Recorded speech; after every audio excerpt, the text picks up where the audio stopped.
Oh God, a bunch of people voted for each video, and I can't be bothered to counter them.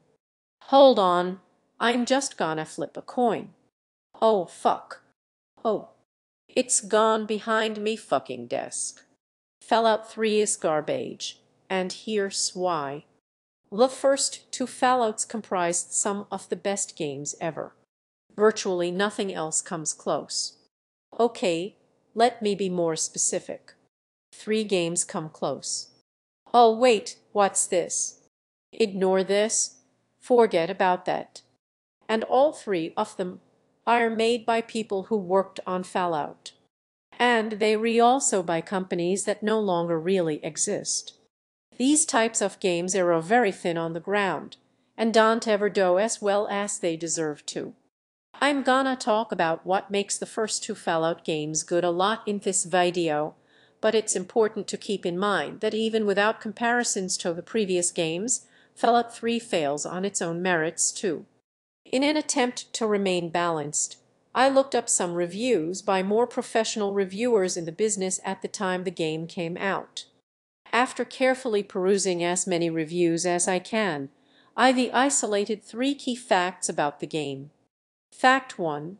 The VATS system looks totally badass. No written or video review can shy away from mentioning this and showing you in graphic detail. Yee. Yee. Woo. Oh, oh, oh, murder. Woo. Yee. Woo. Yee Jew. Oh, woo. Jew, Jew. Mom. Mom. VATS is still happening. This is all footage from one review. They just kept showing it. This is all there is of Fallout. This is the part that people like. What about the nuanced storytelling? Who gives a shit? Fact 2. There are some audiovisual problems on the PS3 version, which also drops frames quite often. The jagged edges, washed out lighting, and slightly diminished draw distance of the PS3 release aren't so easy to dismiss. We also experienced a number of visual bugs on that platform. And of course, fact 3, game reviewers must be purged. No, seriously, the review of Fallout 3 talks about how fucking deep and intricate the morality system is and that doing bad things can have dangerous long-lasting effects. He says this over footage of his character picking up a fork, and as all the objects on the table bizarrely float around for no reason, the entire city begins to shoot him to death for theft. And the game has an awesome climax that we want to spoil for you here. The reviewer also thinks the ending was good, the one thing literally everyone disagrees with. If you think the ending is good, you're actually wrong. You don't. That didn't happen. You hated it. Shut up.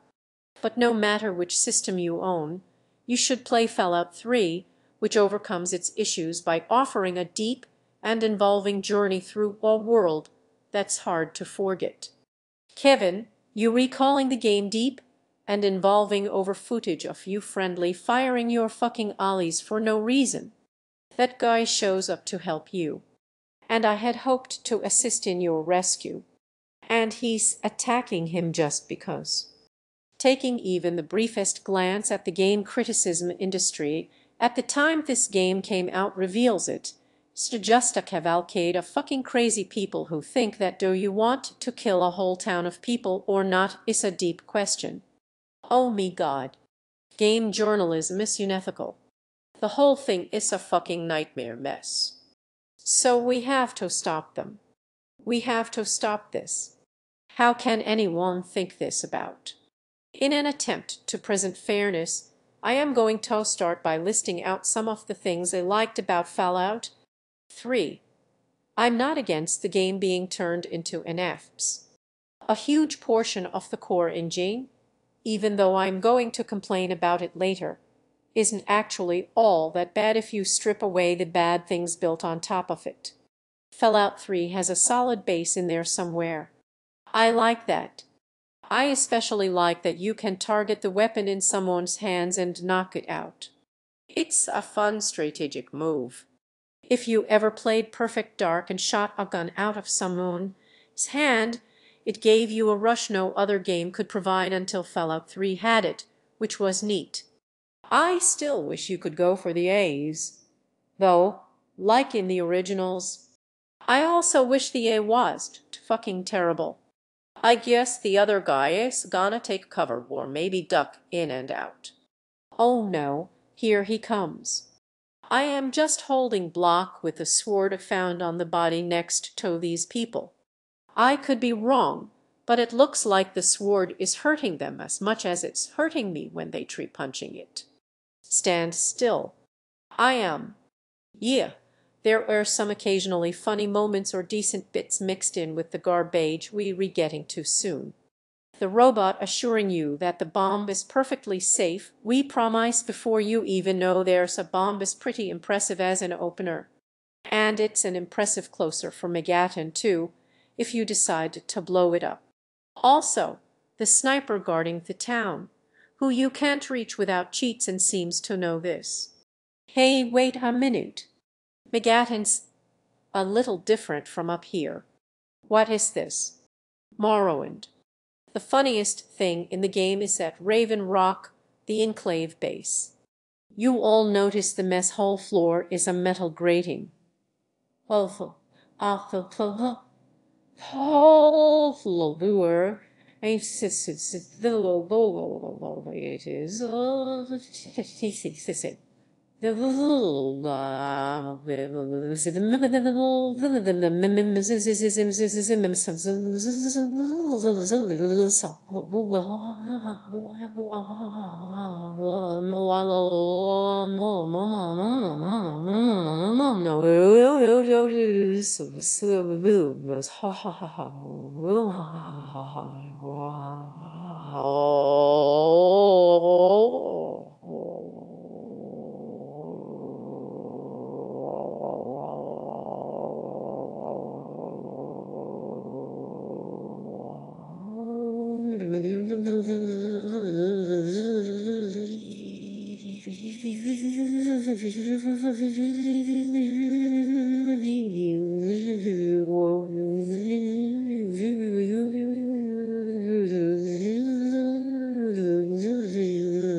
Well, if you go underneath it, you'll find a ton of knives and forks. People kept dropping them and losing them down the grating. Down the dropping,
That's fucking amazing.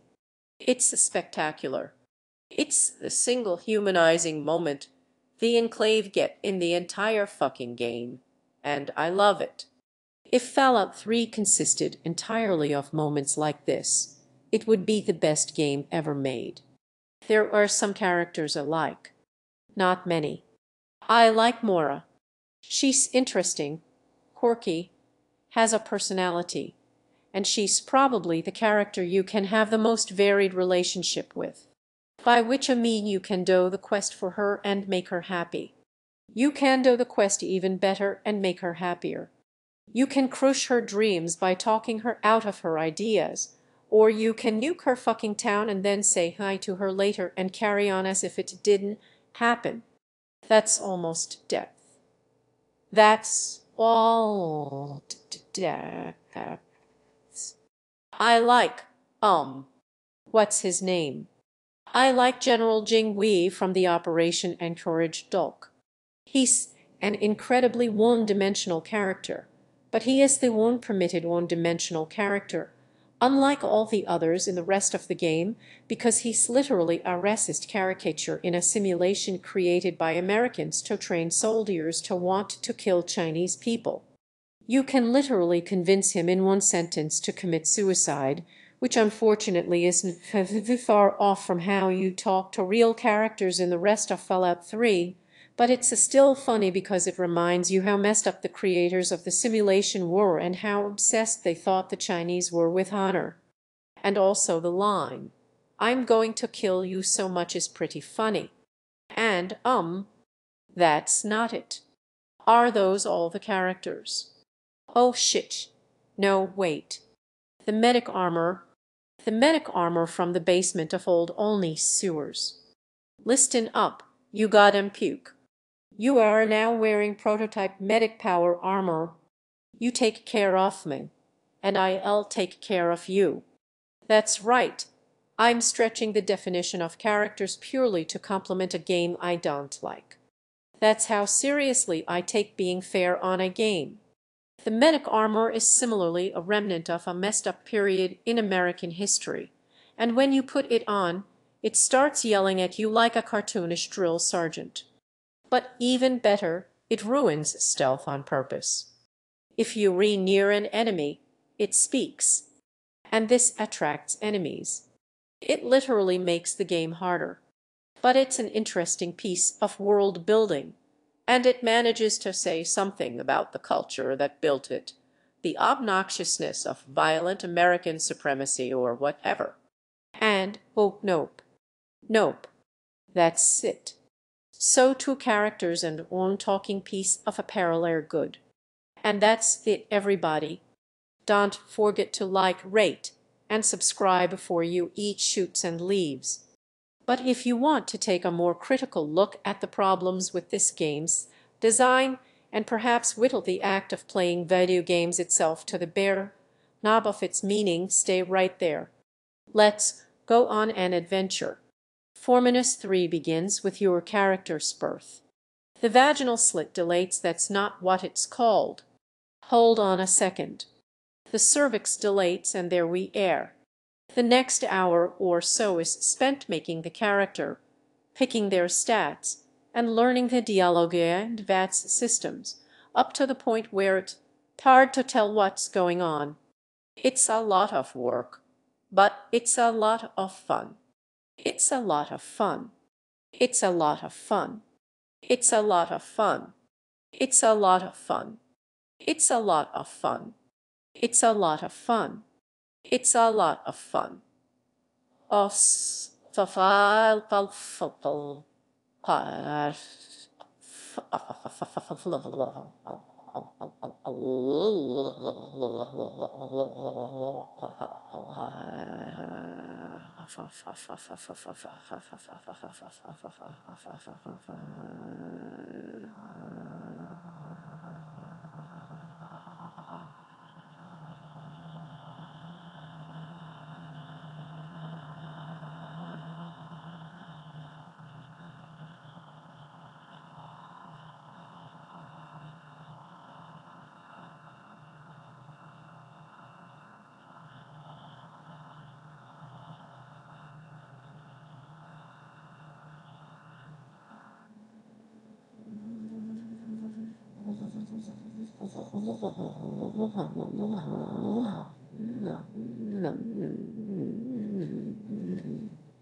It's a lot of fun. It's I'll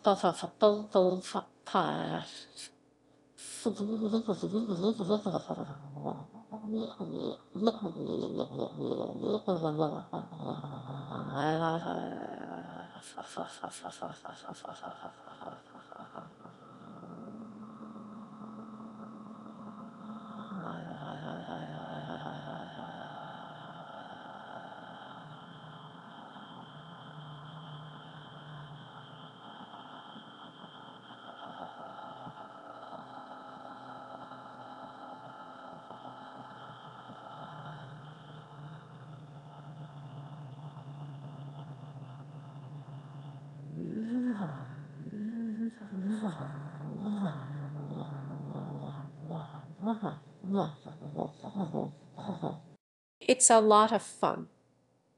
Of file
Let's think about this for a second.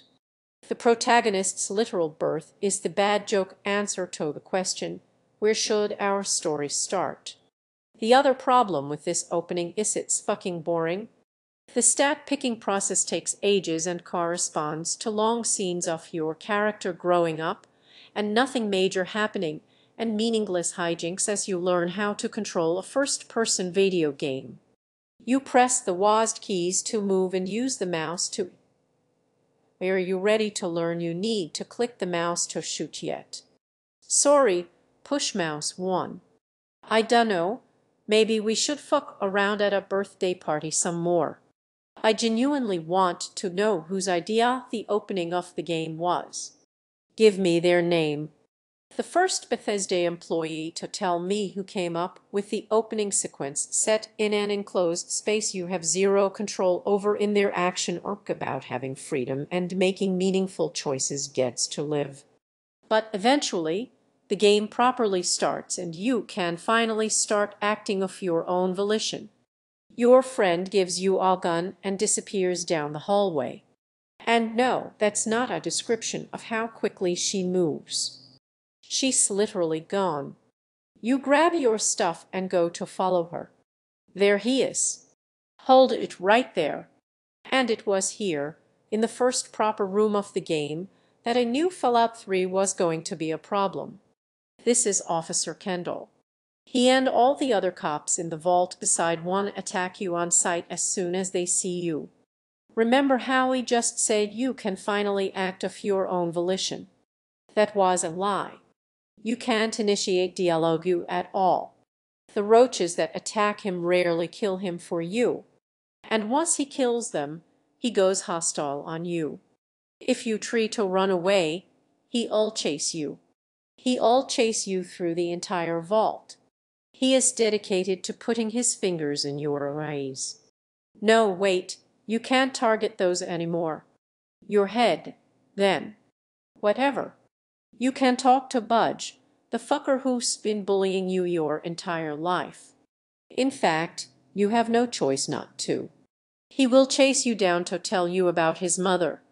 You gotta help him.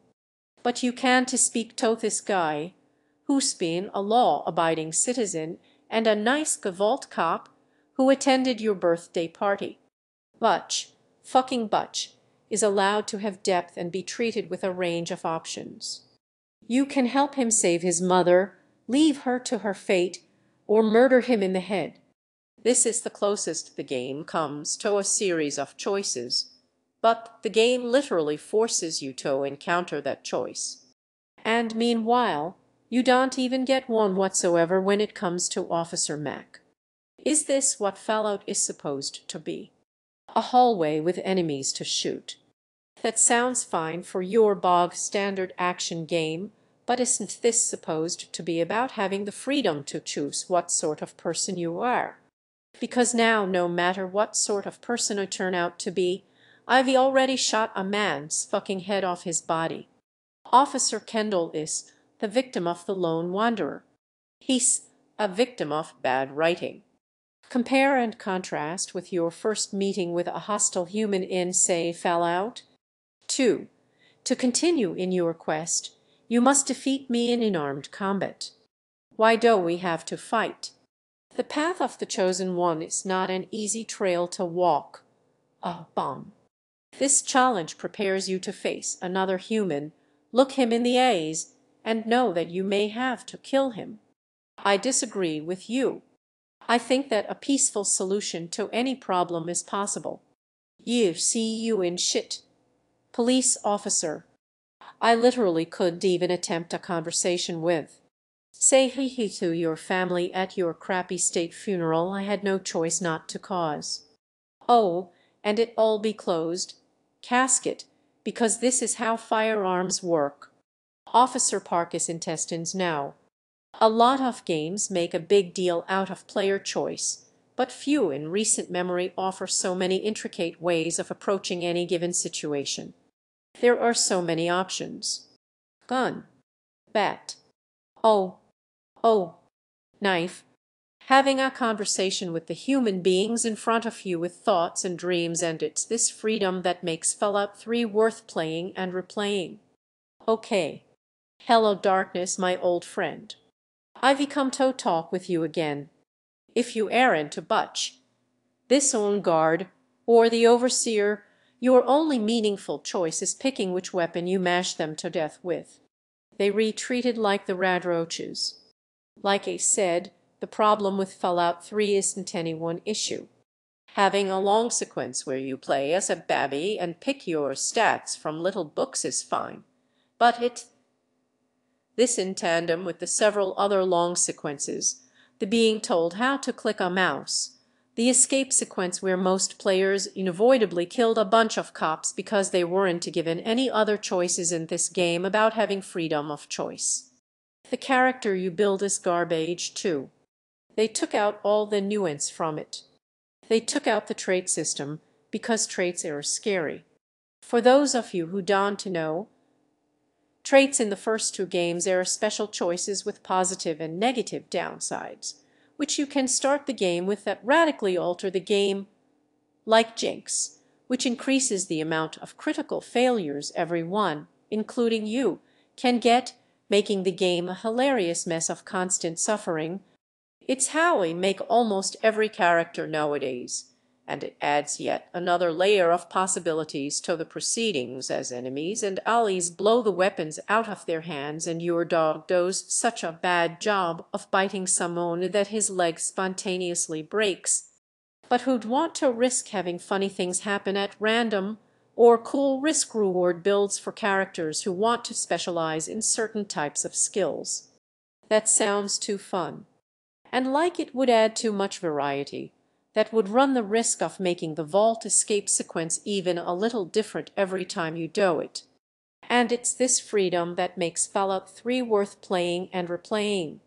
Worth playing and replaying. E. Kevin. I wonder if players agree with you. No, wait. They modded the opening out. That's right. Even players who loathed Fallout 3 enough to learn how to make mods for it think this opening is a heaping pile of garbage trash. When the game's biggest fans are editing the content out of a game, that content is probably bad. Maybe it's wrong of me to harp on the opening so much, because even at its worst, it's an hour of boring, repetitive stuff of no consequence, and then you redone with it. But it's not that simple, is it?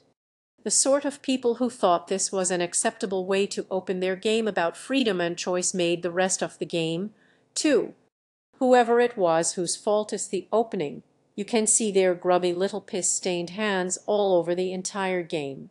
So it's worth talking about the opening's problems because they are a microcosm of Fallout 3 as a whole. The dad making all the real decisions who you were just following around, and the throwaway characters you won't have any interest in seeing again all prime you expertly for the shitty game to come. So if you can call 3's opening anything, one word you could call it is honest. Another word would be shite arse. Fallout 3's engine is fairly solid, but its design is terrible. Now, I know the lockpicking and hacking minigames are often criticized, but to be honest, I'm okay with them. But like the rest of Fallout 3, their potential is squandered because they aren't used well. Hacking and lockpicking should be a skill your character has to bother to develop, which is then rewarded in the form of extra loot, or the ability to alter a situation, or even bypass a trickier fight. But let's not get ahead of ourselves. But let's look at their actual use in the opening. To access the Overseer's chamber, you could pick the very easy, almost impossible to fail lock, or you could open the dresser drawer room away and take the key. To access the Overseer's computer, you could do the hacking minigame, or you could open the drawer directly next to the computer and obtain the password directly. While this is probably done to teach the player that hacking and lockpicking are useful, but can sometimes be circumvented by resource-worn games, circumvented by resourcefulness and being aware of your environment, they impart the far stupider lesson that hacking and lockpicking is pointless, and you will be able to skip them incredibly easily. So, players are ingrained with the belief that these minigames can be avoided, and you ought to look for ways to do so. I think that's why people criticize them so much. Why they say the people that I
not because they read directly bad, but because the game itself teaches you that you should avoid doing them if you can, even when you do get out of the vault. Fallout 3's wasteland is big and very pretty at times, but fails to feel like a world because of some very bad design decisions. You are simultaneously too free and have no choices. I know that doesn't make any sense, but we'll get to it, okay? Trust me, the world is really open. You can technically go anywhere in the world immediately. The developers seem to have actively wanted this to be the case, so they designed the world around this. Consequently, all the areas feel roughly the same. An open-world shooter can be structured well, like Stalker, which, for example, put harder and stronger enemies in later areas because you've become better at playing and found better equipment. The world is designed so. While you can technically come to harder areas very quickly, simply getting there requires skills or weaponry you will get your hands on the way over. No matter how you play Stalker, the game is arranged so that if you replaying properly, you never in a position where you at a tremendous disadvantage, and more difficult areas are discouraged by being harder to do early on, while still being technically doable. You can assault the army base right next to the start of the game straight away, but you have to be really good to be able to do it. This creates a sense of friction and challenge and fun where the player ability is being tested. Assaulting the army base in Stalker is just great. I love it. Love of it. And it sits. Players don't usually think about these elements of games, especially shooters, but the design of the progression and the pacing is what makes a game fun. Fallout 3's world is designed for almost every area to be accessible to anyone at any time. This means that the developers had to avoid making an area the player could go too early, which, let me remind you, is anywhere too hard. So most know, let's be honest, all enemies and characters in the game have fairly low quality equipment and stats, and no lockpicks or hacking minigames in your path require much skill to activate. This practically eliminates any sense of pace or rising action or difficulty. Once you've dealt with a couple of packs of raiders and leveled up just a little, or if you stopped off at Mora, for the rocket launcher early on, 90 of the game is a splashy meat fest where nothing could really challenge you, rendering almost the entire game dull. A good game is like a three-course meal.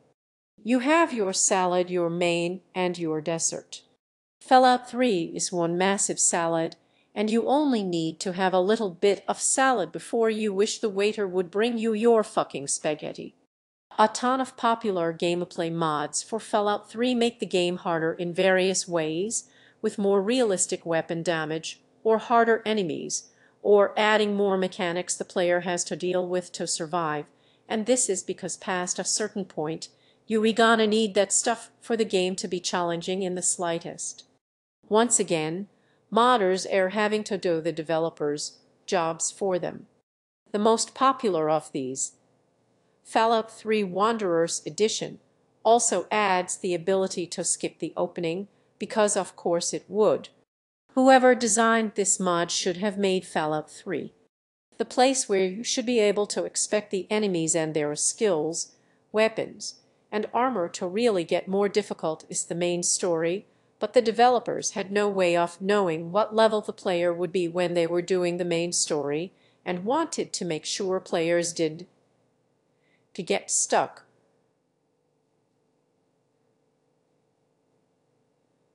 When the Enclave turn up, not only do they engage you in small enough numbers that they not a problem, even at quite a low level, but once you encounter them,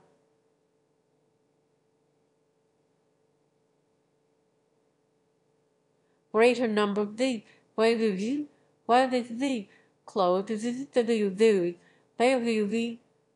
by the by the by the by they are you do the zoo they will the zoo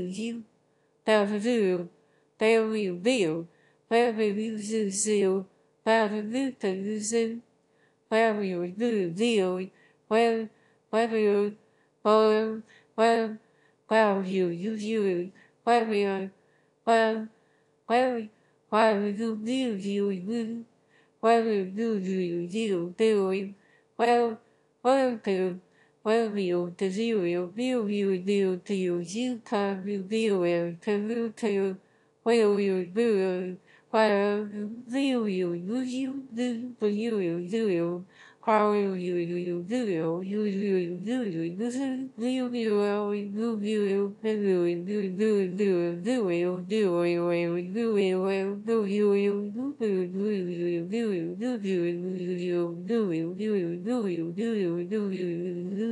So even the hard enemies aren't hard. Well, at least the robots are having a fun combat experience here. It's possible to beat a huge portion of the larger set pieces without firing a single shot, because your volleys are invincible and overpowered in order to make sure the plot gets pushed forward. In fact, in the final mission, if you a melee weapons character, the real challenge is to kill anyone yourself, so you're totally free to take part in the game's story, but don't ever have any influence over it in terms of story or gameplay. So in other words, you're too free and have no choices.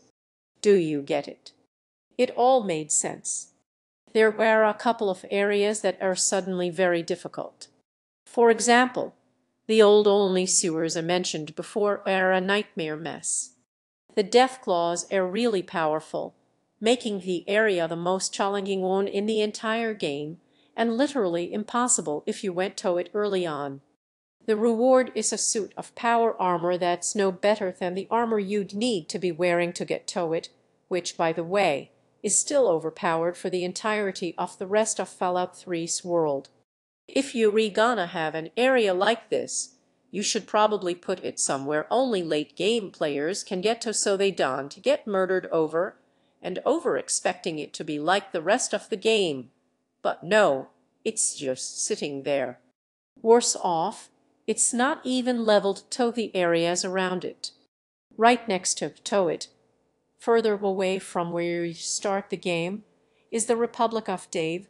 It's a fun little area with its own, weird democracy thing going on, but there's only 5 characters in it.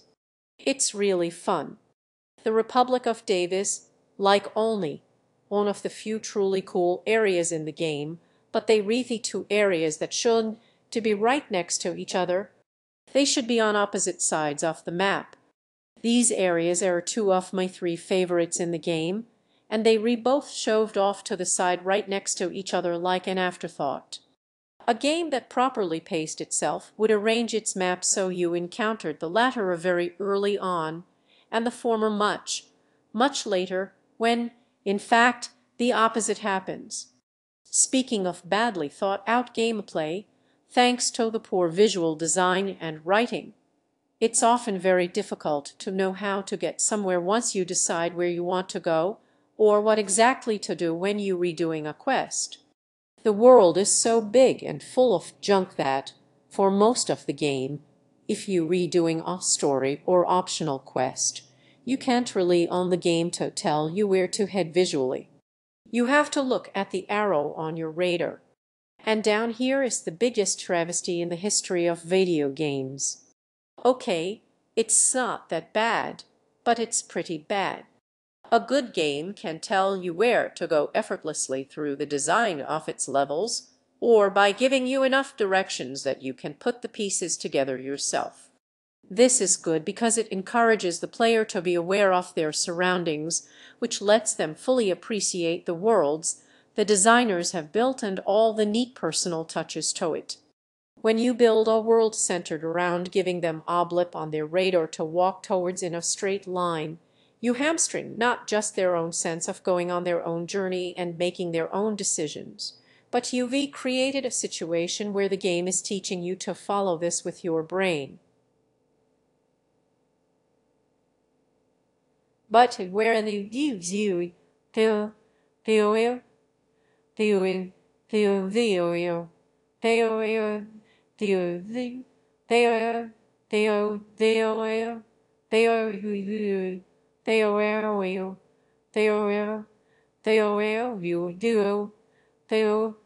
Theo, Theo, Theo, well, Theo, you, well. Power you do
Your eyes are trained to follow it, to stare at it, to just go where it tells you to.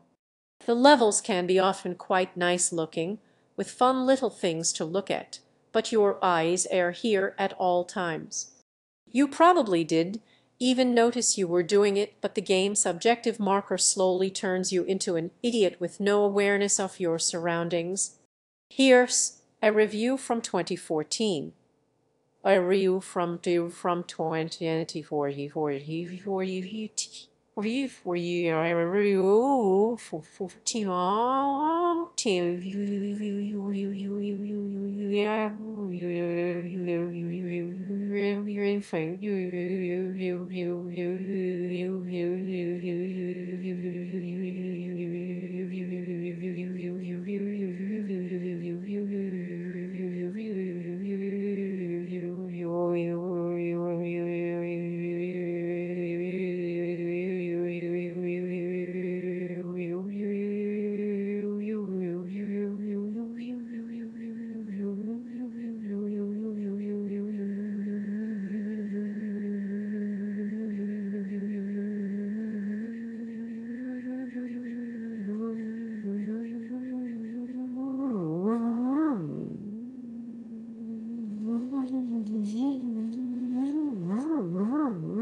Also, stuff like, you thought Liberty Prime was sick. I thought it was awesome because he was there the whole time and you never paid attention to him. Liberty Prime is a gigantic fucking robot. You have a bunch of opportunities to see it. You cannot avoid seeing it when you walk into the room. It is literally impossible. And yet, somehow, these players missed it until it was the thing you were following for the last quest as it did all the work. I'm not calling these guys stupid. They were pretty funny and smart. I am saying Fallout 3 is so stupid by design that it teaches players not to notice things that are otherwise quite easy just to look at and see with your human eyes. In previous Fallouts, if you don't have your wits about you, you're not gonna see what you need to see. It trained you to develop an awareness of your surroundings and thus make you feel awesome when you figure out a way of doing things that wasn't obvious or literally just told to you by the game. It made you feel like you'd solved a puzzle, and it gave you an appreciation of the design of the world. Remember the forks under the mess hall in the enclave base. How many players do you think noticed that or realized why? This is an uncharacteristically cool and funny and human piece of world building, but the game was seemingly designed around making sure you don't see it because you re too busy looking at this, the one thing telling you where you re supposed to go. I remember in the other Fallout games and Planescape Torment getting given stricter directions like go down the street and take the second left to get to me friend's house. You have to navigate a street. At one point in Fallout 2, Agio gives you directions to some buried treasure. And guess what? He leaves. You have to navigate the world based on some guy's advice, which might not even be honest. There was an arrow constantly pointing at your destination.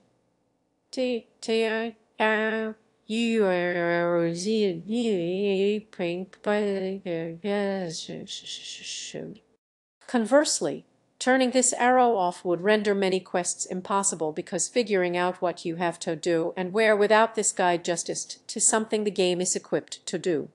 In order to progress the main story, you have to pick up this tape. So without the arrow pointing you directly to it, how would you ever find it? It's in Agent Base. The Elder Scrolls games also by Bethesda have this problem too, and worst off, Morrowind, the Ancient One, is the one that doesn't have this problem. The game left navigation to the player, and it resulted in a better world. I haven't finished any of the last 3 Elder Scrolls games, but I stuck with Morrowind the longest because it felt like me adventure, not an adventure someone else wrote for, and certainly not an adventure someone else wrote for a different character that I'm just.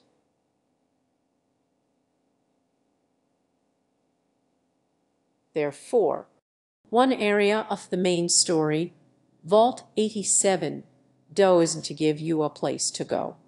You have to look around a big facility to find the Jack, and guess what? It's by far one of the most interesting areas of the game because it had to be designed to lead you where you should look through sheer design instead of offering very little in terms of direction or world building and relying on a heads-up display with an arrow on it. This forces you to become more aware of your surroundings and causes you to appreciate the game more. It's a breath of fresh air. You notice little things, like how the mutants keep a leaf blower on the shelf next to the meat. That's not sanitary. Meanwhile, in the rest of the game, players don't notice the giant fucking robot because they re too busy following arrows to objectives. Vault 87 is like an intrusion from an alternate reality version of Fallout 3 that was really, really good.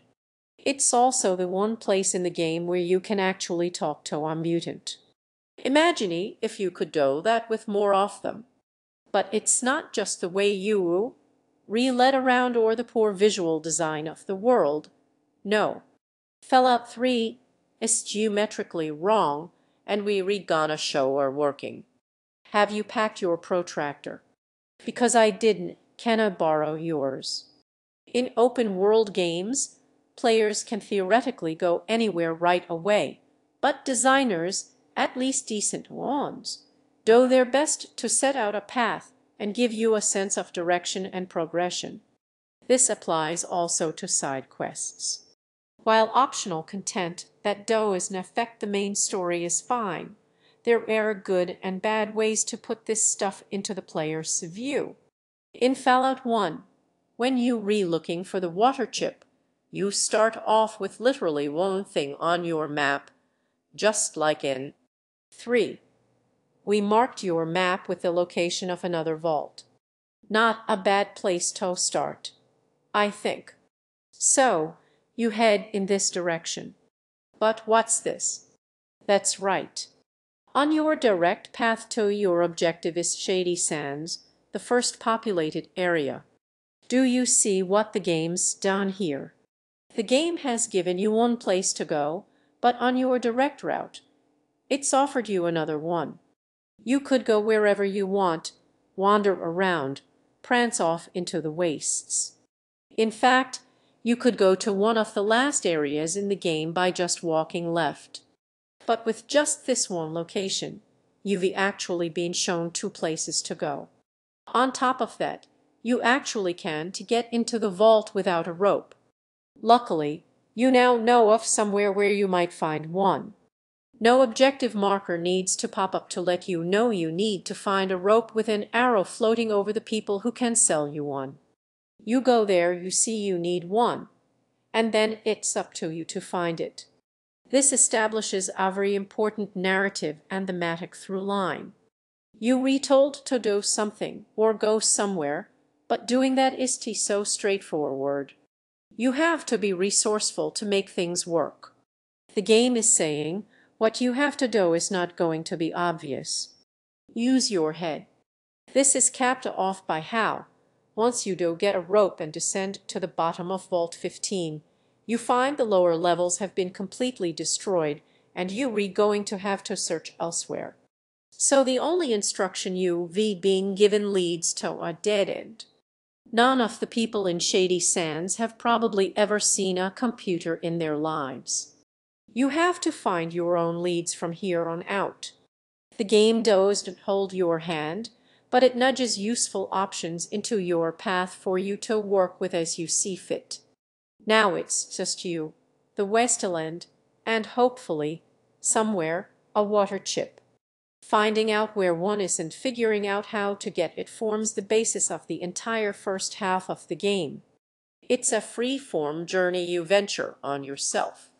Compare and contrast with the search for your dad, where there's always an objective marker pointing to your next breadcrumb, which will tell you where to go next, marked on your radar of course, until you find him.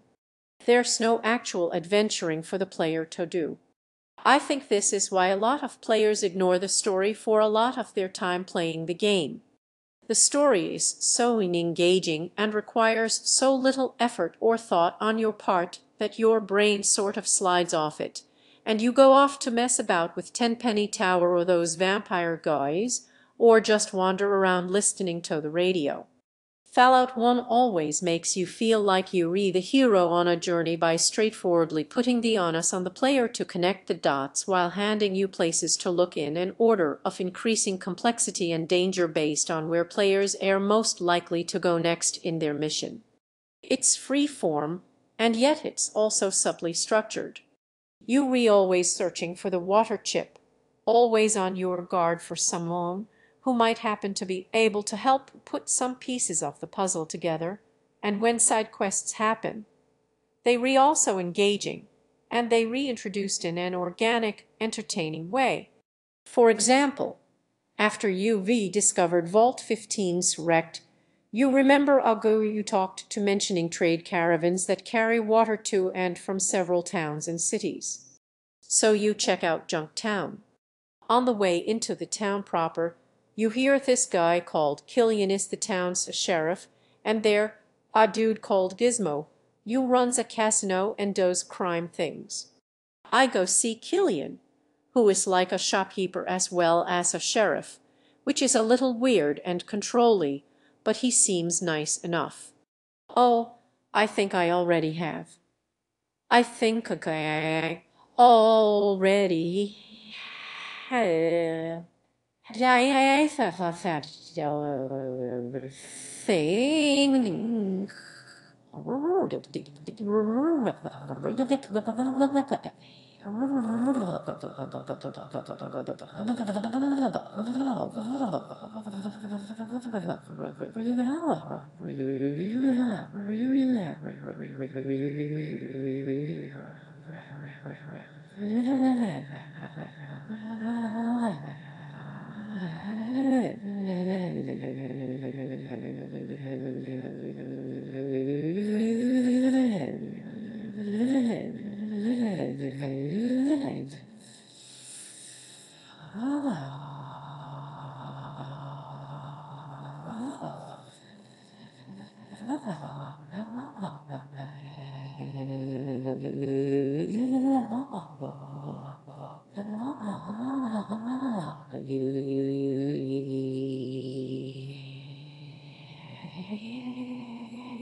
while he doesn't know anything about the chip or vaults and actively gets annoyed by vault dwellers who live lives of safety and complacency.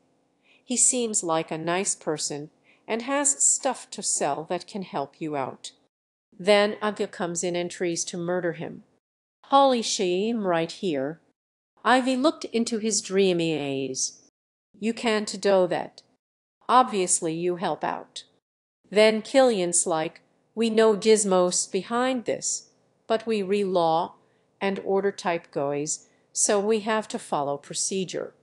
Next thing you know, you wiretapping Gizmos' office or getting him to confess to wanting to murder Killian into a tape recorder. So will you do it for him? Oh yeah, I sure will. Wait, do you see what the game's done?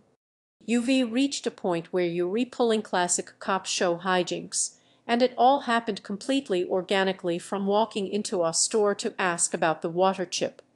It's badass.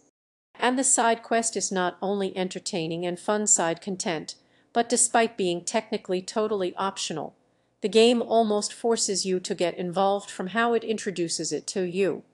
There isn't just an optional dialogue choice where you ask Killian if he has any side quests, and he's like, yeah, maybe go to a place and shoot some guys and bring me back a MacGuffin. You get involved with the story of this town simply in the process of walking into it. Junktown and Junktown's completely optional additions to the game are peak game design because they present themselves to you naturally. Fallout, despite being made in the 90s before games went mainstream and simplified themselves for a wider audience, is incredibly good at getting people into it. That's why it's so beloved by so many people. Let's contrast with the first town in Fallout 3. You go to Manhattan because your game's objective marker tells you to. You walk into a bar and a man says, I knew your dad and I tell you where to go if you do a thing for me. But if you hack his computer or talk to his employee for 5 seconds, you don't need to do that at all. The most freedom you have in your journey to see your dad is how much pointless busy work for other people you have to do. Instead of the options put in your path being different rewards for different actions, most of the rewards are how much side content you want to skip. After that, you go to Galaxy News Radio and see 3 Dog because that's what the objective marker says, and then eventually 3 Dog tells you he knows where your dad went. But first, would you like to do an optional quest form? No.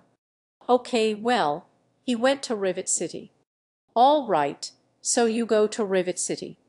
They say he went somewhere else. You go there, you clear out the mutants there. Your objective marker tells you if you are worried about the story done to be. It's a very well structured and focused.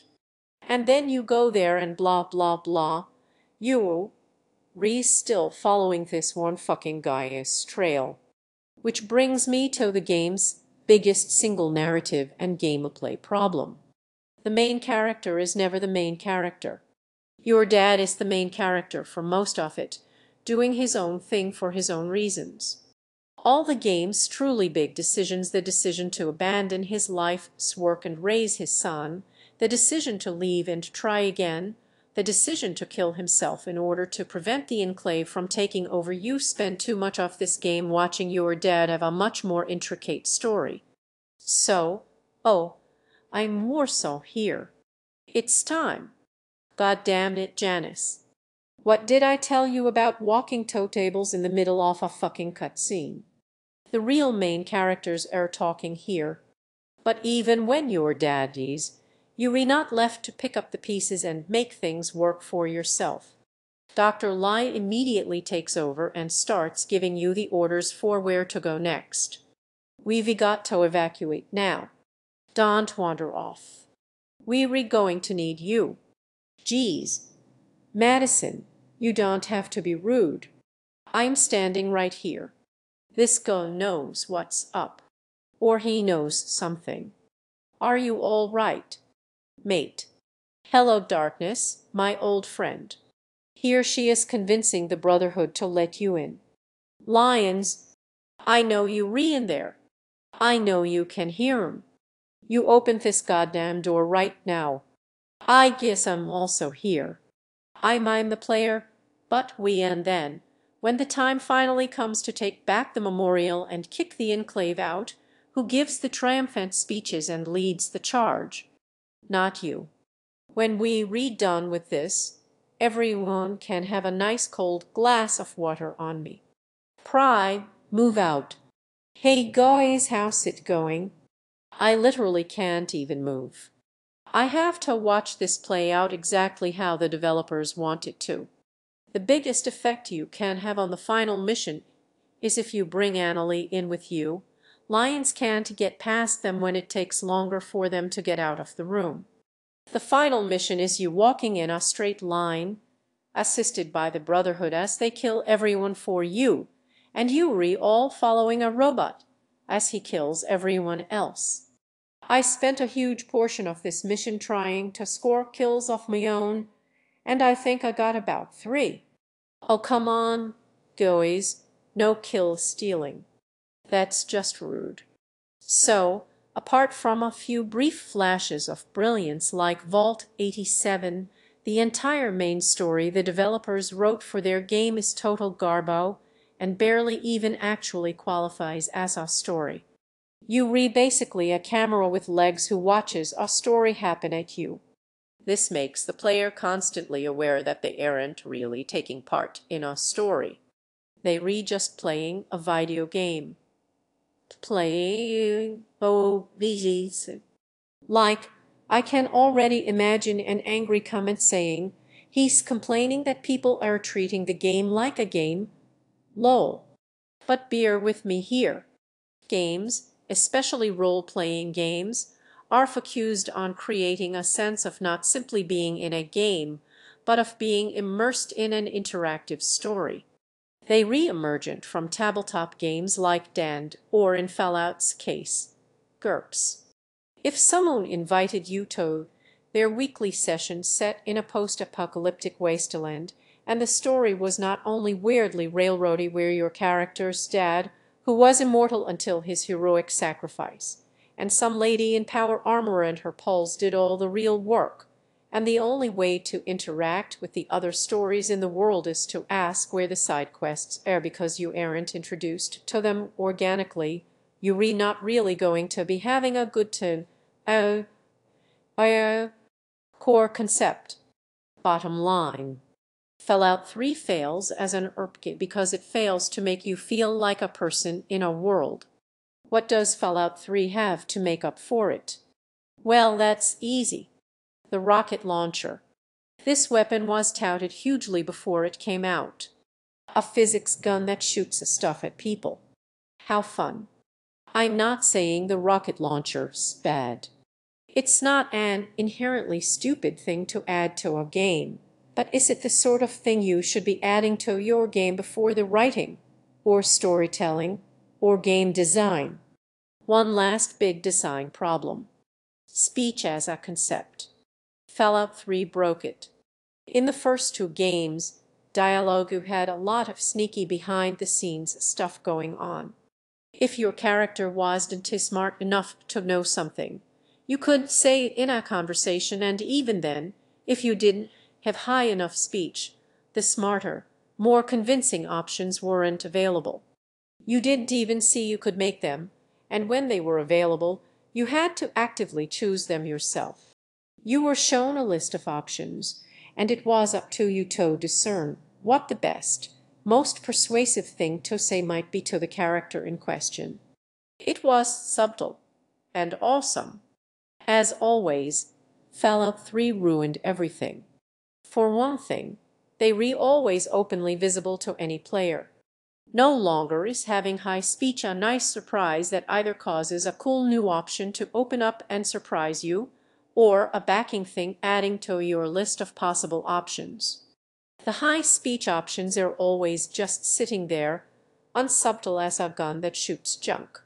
Furthermore, it's not a simple test of your character's skill levels or player ability to decide the best answer. but rather a percentage dice roll based on your skill. It even tells you the percentage. So you can specialize in speech but not roll properly, or someone else who did other gets lucky with it. Or you can just reload over and over, which completely defeats the point of having speech checks at all. Cumulatively, this is a huge problem for the game as a whole. Conversation is the fundamental medium through which you experience the Fallout universe, and the speech ability is perhaps the most useful and unique thing Fallout ever brought to the table. Messing this up this badly is a game crime. Even without relating to the previous games, it makes this world feel like it's made of tissue paper, where if I pass a dice roll, I can totally alter a person's worldview. It's unsubtle and completely ill-fitting for a game series ostensibly based around the nuanced frictions between people. Now let's talk briefly about the weapon degradation system. It's bad. No, wait, that's not fair. I'll explain why. Okay, so I can see what they re going for. There's quite a good deal of thought going into the system and their execution, but like with the way the main quest plays out and the general landmarkless look of the Westland, it isn't quite done right. The idea is that your weapons are old and breaking and need to be repaired, not just to continue working, but because their condition affects their damage. A fully functioning pistol is better than one that's falling apart. You have a repair stat that allows you to take two off a weapon and turn them into one better weapon, but you need to get your stat higher to get things beyond a certain quality threshold. This means that as your character progresses, you don't just get stronger by having more points in guns, but you also end up with higher quality weapons that improve your damage output even further. This, so far, is fine. But there's another layer of design that has to go into the game when you add this system in. Since weapons break and can't to be used until they repaired if they hit zero condition, the developers can put more powerful weapons in early game areas in order to give you a taste of the direction the game's gonna go, or give you something powerful but that you can only use a few times so you can save it for more difficult moments. So, lots of powerful weapons can be discovered early on and give you a taste of things to come, but have to be used sparingly. Wait, can you see the contradiction here? Powerful weapons being given to you early in low condition because they can't be used too much, and weapons that get weaker when they in lower condition. These two things don't go well together. This means that the game ends up handing you a weapon that's about as weak as all your other weapons. You can find laser pistols in the mart outside Megaton, but guess what? At this point, you probably haven't put much points into energy weapons because you haven't even seen one yet, and they in such low condition that they equivalent to the weapons you were already using. And you may whoa whoa you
Ivy conferred with friends on this, and several of them were led to believe that laser weapons were useless because the ones they found were garbage.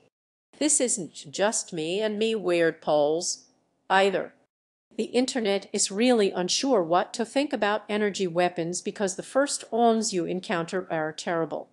Plus, the repair system was degraded because you can only repair a weapon if you had another of the same weapon. A lot of rare and supposedly powerful weapons could rarely, if ever, be brought up to even a fraction of their actual power. The only weapon that really survives this ridiculous damage curve is the Fat Man, simply because it's so over-the-top powerful, even in a near-broken state. The weapon degradation system is yet another pretty good idea hamstrung by crazy poor execution. Oh, and by the way, shooters already had a mechanic for limiting your ability to use a weapon that was more powerful than your current area. It's called ammunition. This is a gameplay feature that's been used in games like Doom and the Resident Evil series for decades without, pardon the pun, shooting itself in the foot by also making the weapons hot garbage equivalents to what you were already using. They simply rationed out the bullets you were using with them. Anyway, where were we? This video is already going to be super long, so instead of talking at length too much about the morality system, I'm going to use Vault 101's microcosmic nature to illustrate the larger problem with Fallout 3's morality on the whole, and then maybe extemporate for a little bit too long anyway about other stuff. The closest the game really comes to a meaningful decision in Vault 101 is whether or not you kill the Overseer, who, by the way, wants you dead. He doesn't openly initiate combat with you. He just calls for your death. In the middle of me fighting to protect myself from guys I can't talk down, he engages you in a conversation, and you finally have the chance to tell someone you don't want to kill them. If you kill him for being a dick, a martyr is upset at you. Oh me God. Daddy. The game is using the Overseer's death as a teachable moment. Killing people makes people sad. Maybe killing people's wrong. Who appointed you judge, jury, and executioner? But just wait one backflipping moment. My mum watches me videos. I can't swear too much. That's the lesson I should take from this experience. Amata, not to be rude, but do you have any idea how many cops died because he ordered them to attack me on sight? And innocent people too. Innocent people too.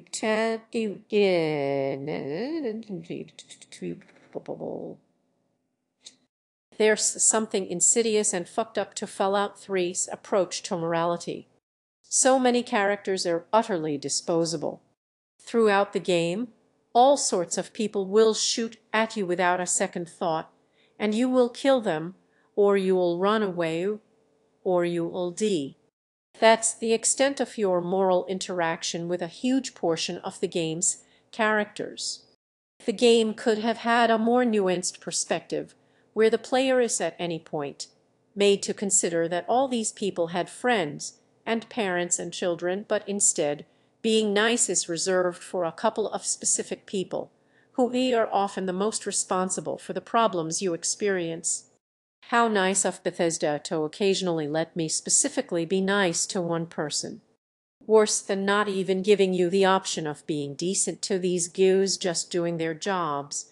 The game has a fucking pop-up tell you when it deems an action as the right or wrong thing. Yeah, that's right. Let's talk about the amazing karma system. I kind of feel like any game which can measure your morality with a number is kind of problematic, because it means it thinks it is the arbiter of when something is a right or wrong decision in no uncertain terms, or the game is stupid and so lacking in depth or complexity in its writing that you really can boil things down that far. You only really lose karma for stealing, or for actively killing people who weren't shooting at you first.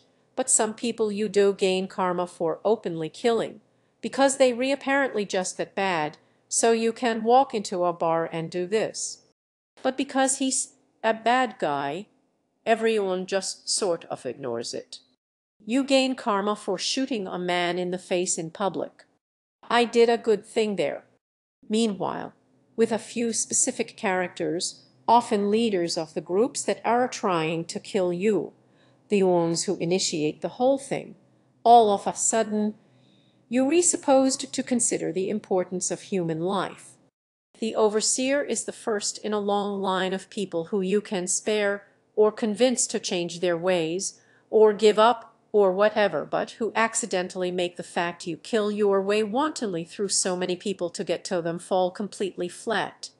The player is required to only think about the human effects of their actions once the game decides it's time to stop and think. Yes, you can be nice and spare the overseer, but that guy is fucked. Worse than not even giving you a chance to really be a good person. The game doesn't even really let you be a bad person either.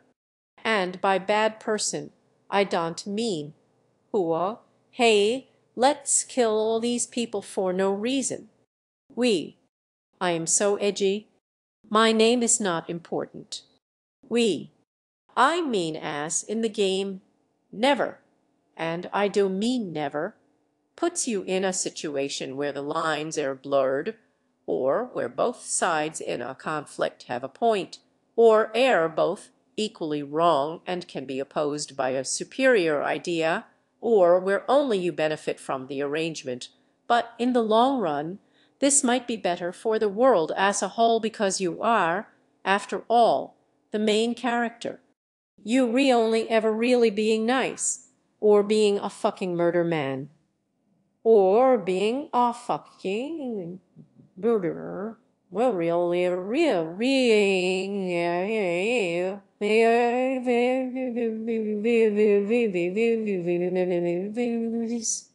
that's a job in Fallout. Comparatively, in a good game, for example, Fallout 1, there's enough of a texture to the problems that are put in your path that you can kind of see other side being justifiable.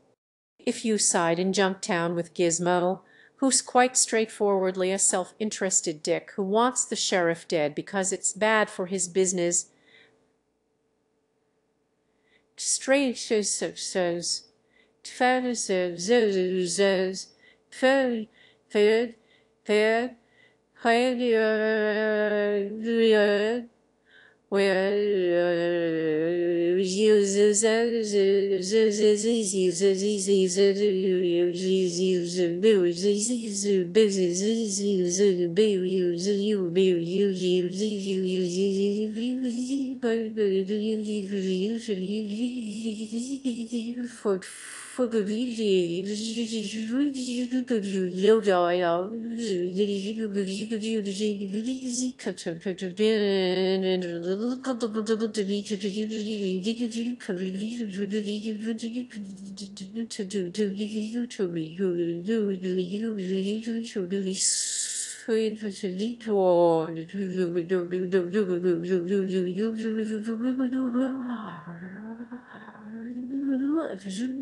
I want him dead because he cramps me business.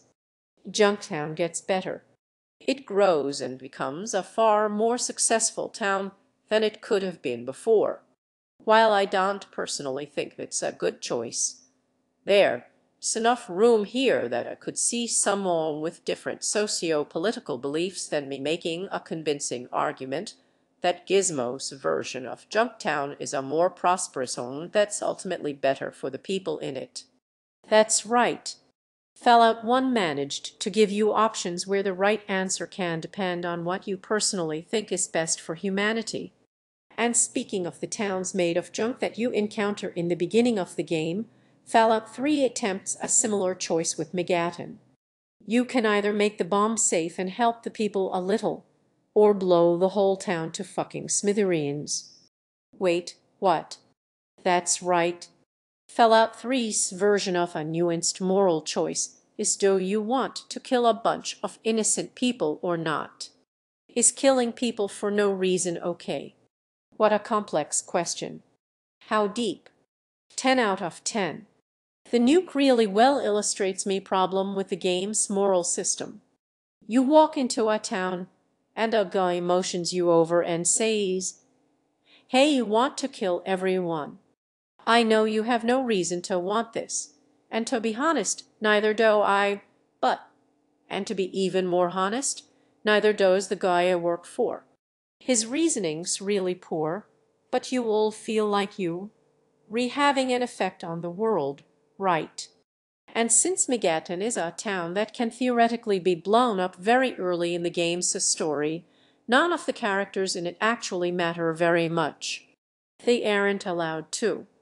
Like in other shitty games with bad writing, characters who might optionally die are often bad characters, because when they live, they can't be permitted to do anything useful or relevant to the story, because then you'd have to write the version where that doesn't happen, and that can require a lot of rewriting to account for both versions and so on. In Mass Effect 1, for example, you have the ability to let the entire council that's been giving you orders the whole game die.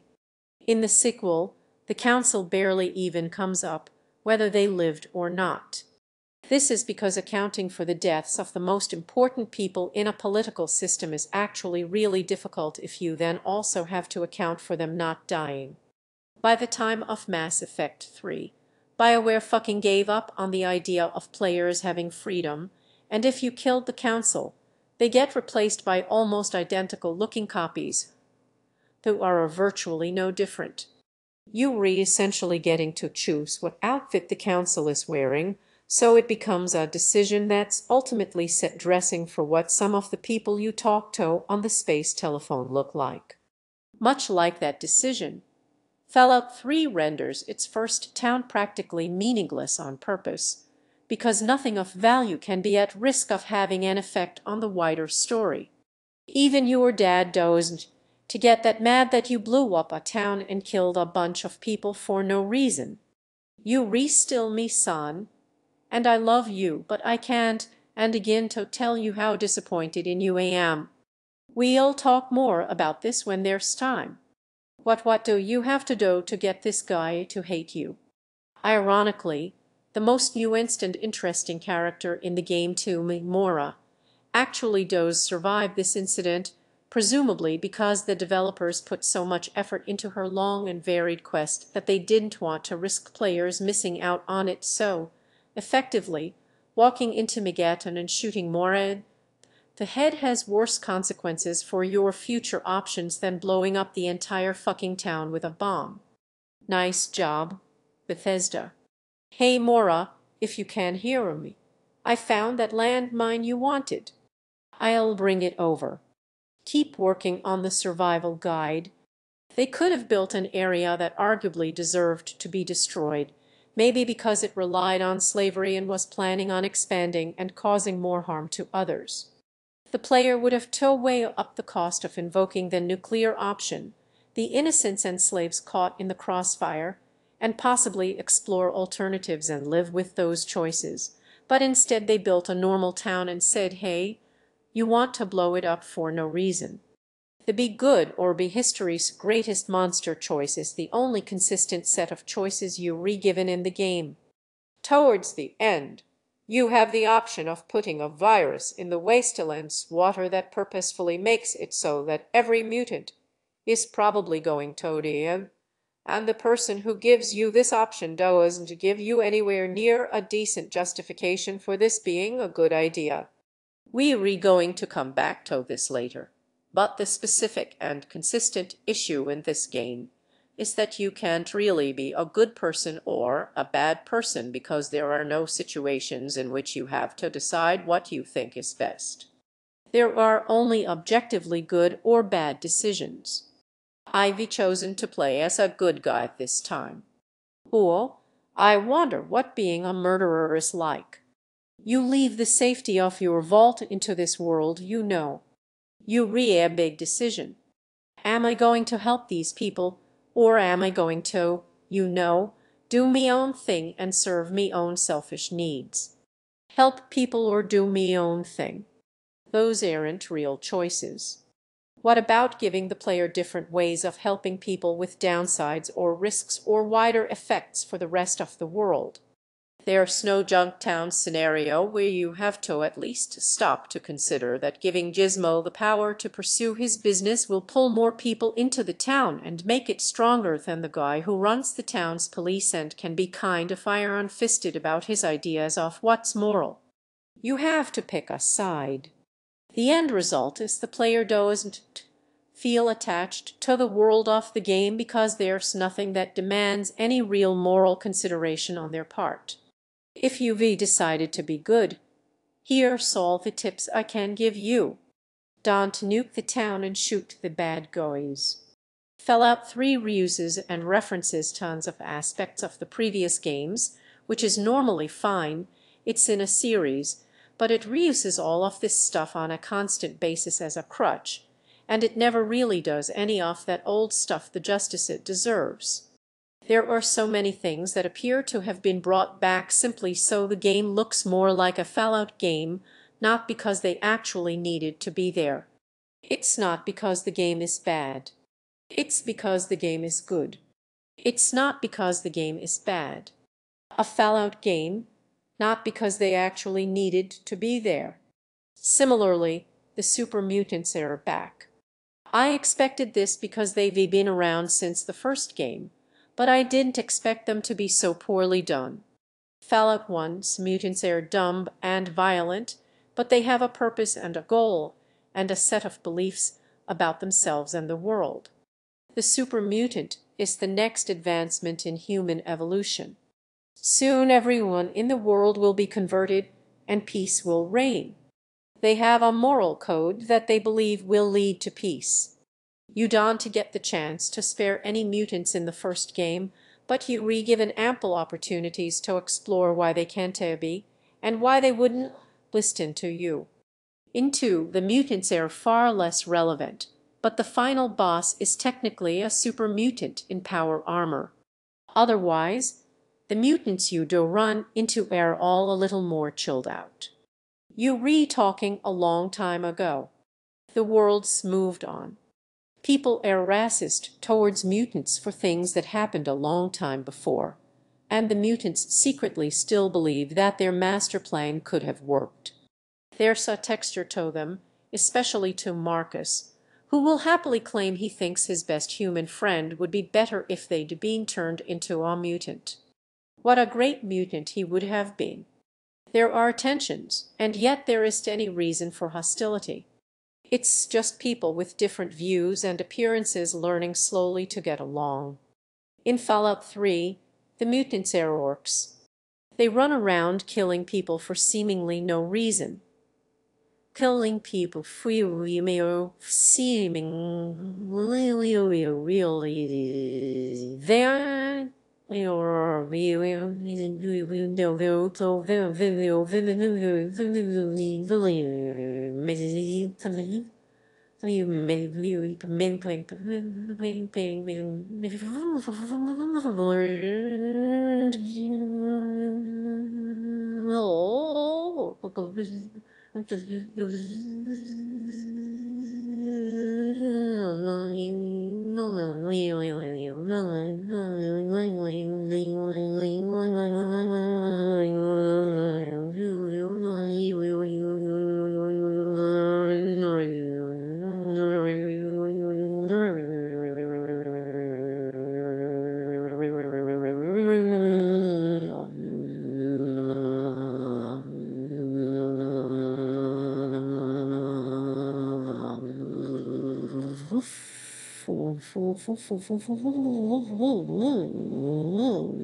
They redum. They yell and scream about murder. They keep bags of human gore lying around. There's no master plan, no explanation, no justification. They re-raiders, but tinted green. They re-something for the Brotherhood to be fighting against, and we'll get to the fucking Brotherhood. The mutants are the most interesting characters in the series to me. They live a long time and have a lot to think about. Turning them into this is abysmal. They needed something for the super mutants to do, and they needed more things to shoot. So, and this something for the super pooper me more sun than the to the shoot and the to sad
But it's not just the mutants and the ghouls. All kinds of things make a reappearance for seemingly no reason. Harold, the mutant who appears in the first two games, is back. The Gek is back because coming up with another MacGuffin is too much work, and everyone knows the Gek, right? All the Enclave are back because people remember them. They re-still evil. Woo. Now you have goys in power armor to shoot. Are you feeling serviced? Are you feeling fairs and ears? A face-to-face, at last. Did you think having a conversation with a computer was an original idea? Wrong. Fucking Zax in the basement of the Glow in Fallout 1 was a talking robot, and you could play chess with him and discuss what it means to be human, and evolution, and the mutation, and the nature of artificial intelligence in infinitely more detail than any conversation you can have with John Henry Eden. Zax might seem like a minor point, but it speaks volumes about the difference in writing quality, that while in Fallout 1 you can have longer and more philosophically interesting conversations than that take place anywhere in Fallout 3 with an optional character. And then we have the Brotherhood of Steel. Let's go back again. In Fallout 1, you barely see much of them for most of the game, but their face is looking right at you when you open it. They re-coming. They re-coming, oh boy. And when you do meet them and you want to join, they send you on a suicide mission that they intend for you to die on. In fact, when you get there, you find the corpses of the previous people they sent. You learn they hoard technology, and they re-kind of isolationists who believe in keeping track of technology and science and knowledge in order to preserve it for the future, so that the best of humanity can be restored in better days. Even though you can gain an understanding of them and convince them to help you a little, they ultimately remain hidden underground. That's their choice.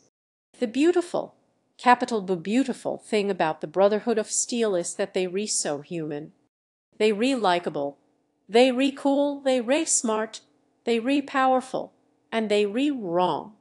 Fallout 2 is the story of their failure to truly help the world or themselves as they wither away into nothingness. The title screen of 2 is an Enclave soldier. The Brotherhood have been replaced as the strongest faction in the Wasteland.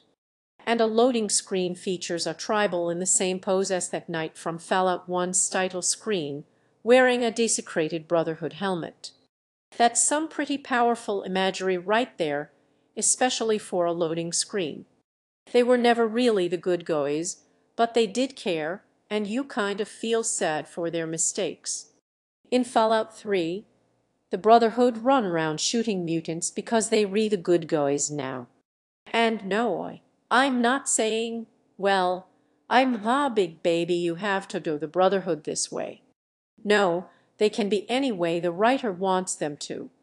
They could not even be in a Fallout game because they all died. They could be 6 guys holding on after the end of their whole way of life. They could be exactly the sort of group they were in Fallout 3. But whatever they are, they have to be done well. None of the Brotherhood are given sufficient levels of characterization or writing or relatability. You never really understand these people. They feel like props. The majority of your interaction with them is part of the main story, which we will get to, or just kind of fun interesting busy work. There's a central area with some generic guys shooting at targets. Some rooms off to the side with a couple of people you can talk to a little, but there's nothing you can really gain from them. Nothing really happens here. It's like a Brotherhood of Steel-themed attraction at a park. It does feel like a place, and the Brotherhood does feel like a cohesive group. In Fallout 1, the Brotherhood of Steel was a place you could get quite invested in learning about, with a multifaceted membership. The Brotherhood weren't just a place you could get guns and plot.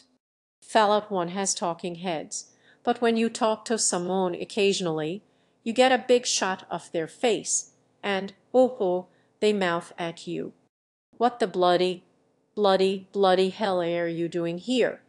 There were 4 of the games, 10 talking heads in the Brotherhood base, and all of them have a distinct personality from the moment you walk up to them.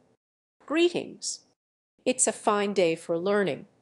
You have Cabot, the obedient, nice, but kind of dumb-door guy who does the real work of defending the place and hefts the big guns. You have Ree, the head scribe who privileges knowledge and invention. Speak Tothek Knights. Ask them to show you one of the latest laser pistols I designed. That's right. In Fallout 1, new things are being made.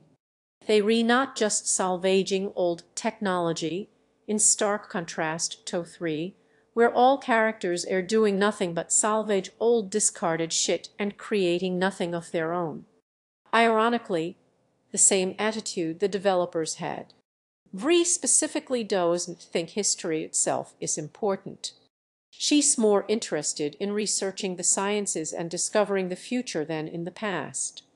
You have had Paladin Hombus, a gruff and no-nonsense guy who doesn't really want to talk to you and directs you to Vree if you ask anything sciency or that requires a long-winded explanation. Talk to Vree in the main library. He represents the militaristic nature of the Brotherhood and their descendants from the US Army.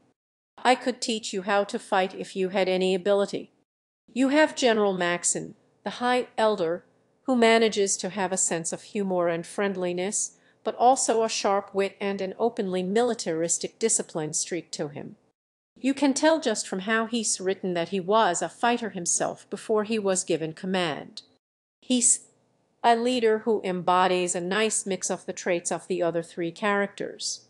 This gives you a sense that the Brotherhood at its core really is a brotherhood, a fraternity of people who take care of each other and are ultimately very close-knit, not just visible in their constant worrying about the missing knights who went out on an expedition whose trail you can pick up on and eventually rescue, but in things as simple as how their leader comprises a mix of all of their attitude. The Brotherhood of Steel in Fallout 1 gives a convincing impression of a functioning mini-society, creating a sense of a vast group of different intersecting personalities within their halls, and it does it with 4 faces. Every single member of the Brotherhood in Fallout 3 has a face, but they barely have one personality between them. The Brotherhood is at your service. The Brotherhood is at your service. You can shoot them into tiny pieces of carefully muddled meat, but you can't have a meaningful conversation about science with them. But you can bond cheerfully, having and lively and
It's very clear that Bethesda wanted to do their own versions of Maxon, Rhombus, Vree, and Cabot, either as yet another reference or because they genuinely had no ideas of their own, so here's a test of these new characters. What's this guy's name? What sort of personality does he have besides generic door guard? Cabot's name has been burned into me brain since he played Fallout 1 about 14 years ago. He had a lovely, unassuming nature, a uniquely shaped head, and represented not only the Brotherhood's defensiveness, but their inner kindness to one another. I want to take Cabot for a walk on the beach and just talk about stuff for a while.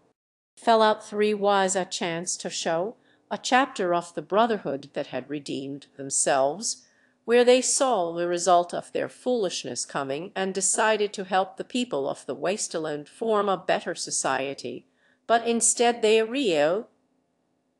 a confusing mishmash of their presentation in the first 2 games, being rude to outsiders, not letting anyone in, with cookie cutter, maybe being nice to people is a good thing nonsense mixin'.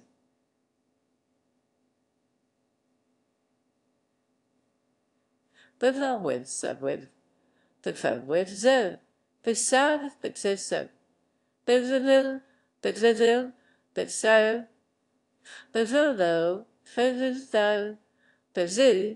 they sell the they sell the so the zoo the zoo use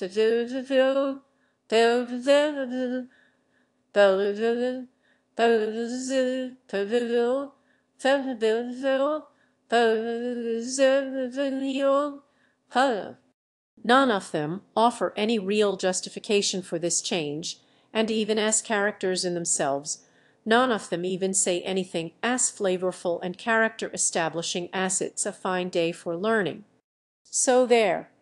I hope that makes me seem not against changing the Brotherhood on principle, just against changing it badly and not giving them enough characterization or justification for why they are how they are. Just like Howie not strictly against the idea of there being a Mega Man cartoon, but that doesn't mean I'm okay with super flying robot. We the super flying robot. The reuse of old concepts smacks, like with the opening birth scene, of hasty attempts at storytelling and world building. It's as if the developers were handed the rights to 3, and they knew they had to make a game, but not what should actually go into it, resulting in a cobbled-together mishmash of whatever original ideas they came up with in some initial meeting, and ideas borrowed from the other games but given no real thought. The Fallout series is characterized largely not by adherence to a core set of concepts, but by change. War never changes, but the world the war is fought in does. In Fallout 2, things changed. The super mutants weren't trying to conquer the world in the name of progress, they were survivors of a dead ideology, and the ones left were trying to do good, or at least have some peace, living in a town founded on the site where a Brotherhood knight and a super mutant fought for so long that they realized how pointless it was, and sat down and started working together. That sort of concept was unthinkable in the world of the first Fallout. Things didn't stay the same just for the sake of being like the old one. Even the money changed. Fallout 3 didn't to know what it wanted to be, or how to grow or shift or change these things, so it ended up playing like a Cliff Notes version of the ideas that were popular or well known in the previous ones. Cap's Air back, because Cap's Air a pop culturally remembered thing from Fallout 1. The mutants are here, but they re just generic bad guys. The Brotherhood of Steel has changed, but rather than an interesting or meaningful or fitting change, they reboiled down to such goody two-shoes heroes of the wasteland with no depth that they fail to actually progress the Brotherhood thematically. They like a misremembered version of the Brotherhood from the first 2 games. If you boiled it down really, really far down, you could have called the Brotherhood the goodies in 1 and 2. So that's what got translated over. It's like playing a game of telephone. Ring ring. Hello. What's that? What's that? That.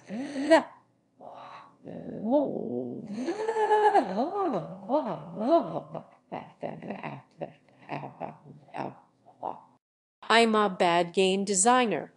Where Todd Howard doesn't sound like that. But the one thing that makes Fallout truly special is its themes, its wider story about humans and the problems we face within ourselves and how we conquer them and progress to new ones. Everyone likes to pretend that their favorite game has it's an internal struggle. But Fallout gets it real, man. Despite being open-world games where the player can go anywhere and with stories over which the player has a tremendous amount of influence, the original games manage to be incredibly well-structured and paced. You start small, getting sucked into the squabble and junk town, and then you find yourself inexorably drawn to the hub. Each game begins with relative chaos in which everything's up for grabs, but there isn't much to grab, and you re-skirmishing with small groups over petty issues, and things are messy and difficult and almost seem to lack a moral dimension because you still making your way and figuring out what's going on and getting the equipment you need to save your vault. Then, as you get more educated, you discover areas with complex but identifiable moral problems. Entire populations are at stake if you execute an idea poorly or take the easy option. Getting the water chip can doom the whole community of Necropolis if you don't help them fix their own water problems. And their community has members who could do with getting rid of too, not to mention the mutants standing right there. Unfortunately for them, we can see an isometric. Not every decision is easy, but you develop a sense of how to make things right and a consideration for the wiser effects of your actions. But you just for the decision, I how do you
You fight larger and stronger groups, and by this point, you re-assisted by a crew of your own.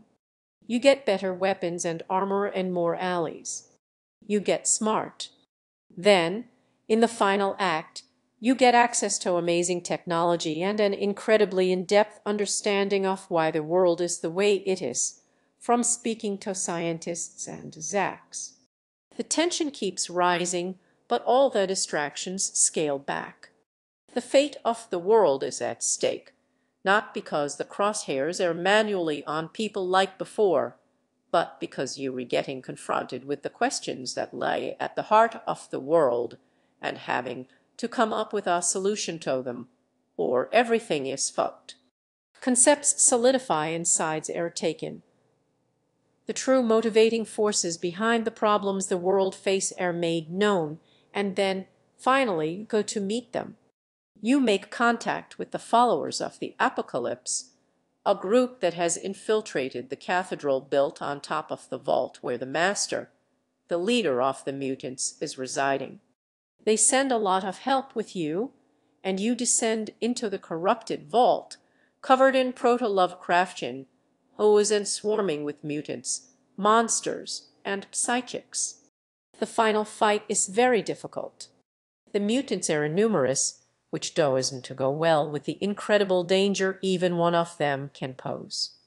They eventually thin out, but so do your allies. This fight seems specifically designed so it's a struggle even for the strongest possible character, and no one who enters with you will leave alive. But eventually the enemies thin out, paring away until you, alone in a hallway, and at the end is one person. At the end, the end,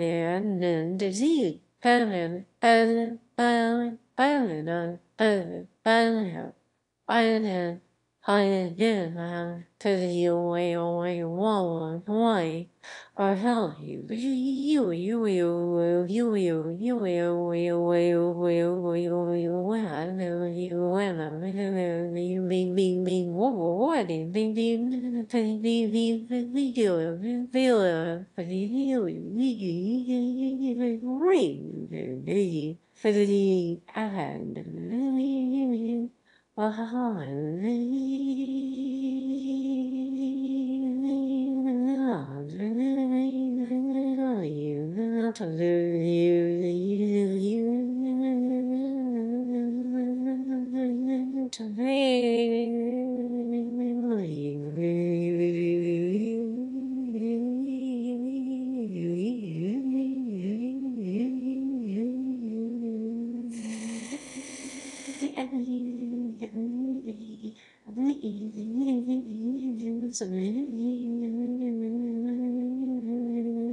The entire game is preparing you for the moment where you and the master, who's been in charge of the entire mutant problem that threatens the world with domination this whole time, stand in a room together and talk. This final hallway tenses me up every time. It's a confrontation with a comprehensive belief system that so far has been doing really well for itself, and you have to stop it, or mankind is probably done.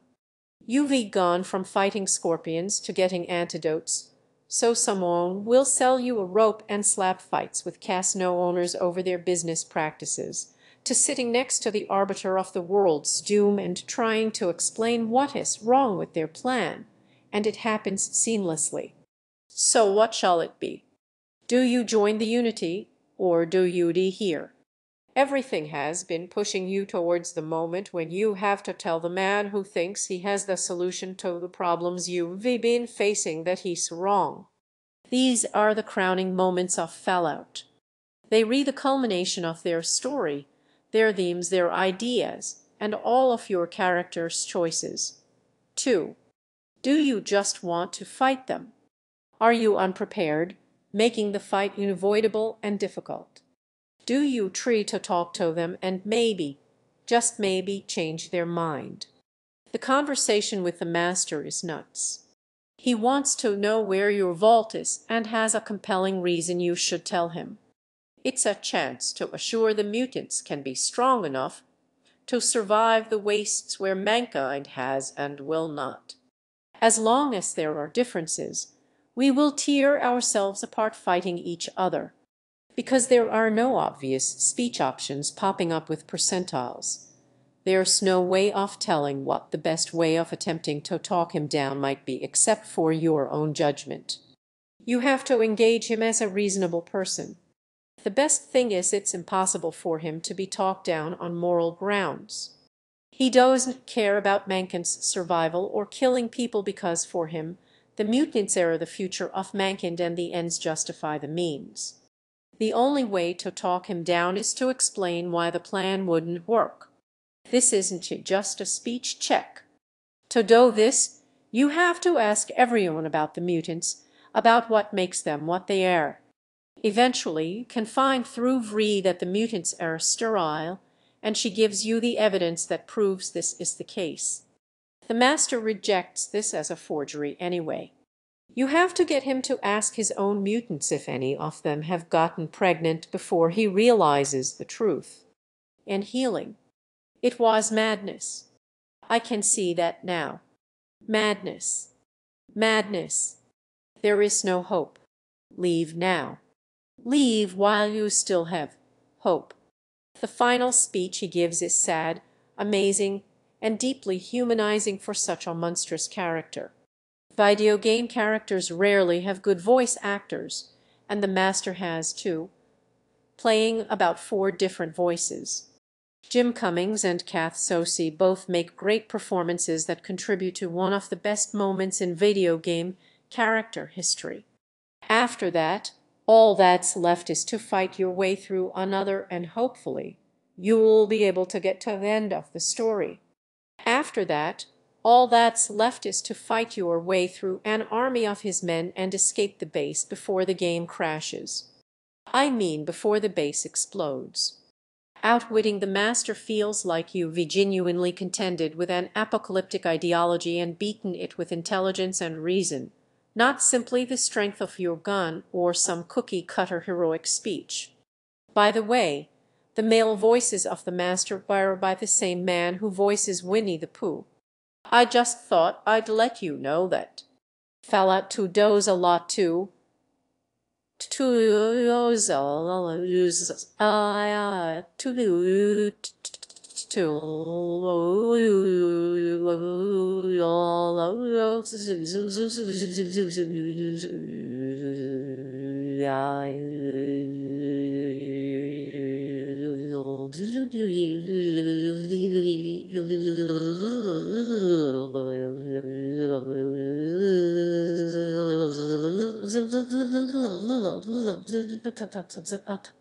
Fallout 2 does a lot as well. Frank Horrigan has a similar culmination of that game's themes, but if I talk about it now, I'll be here for another hour, so I'm just gonna skip ahead. Okay. It's good. It's good. Play Fallout 2. Play it. Please. The part where you have a short talk to the man in the room who embodies all the problems you've faced is the best part of those 2 Fallout games by far to me. They tee everything together. Fallout 3 pits you against Colonel Autumn. You again. Autumn has been a dick to you personally, but he doesn't represent any major flaw in the world of Fallout 3. He isn't the culmination of the problems you've seen. The culmination of the problems you've seen.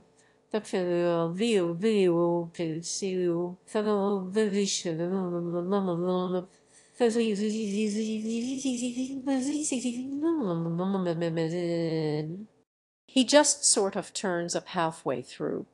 He's just a guy standing there saying, "Well, I guess it's time for us to fight now." And in the space of 3 lines of conversation, if you pass a speech check, you can talk him out of fighting. You can talk him out of fighting. And he just fucking walks out.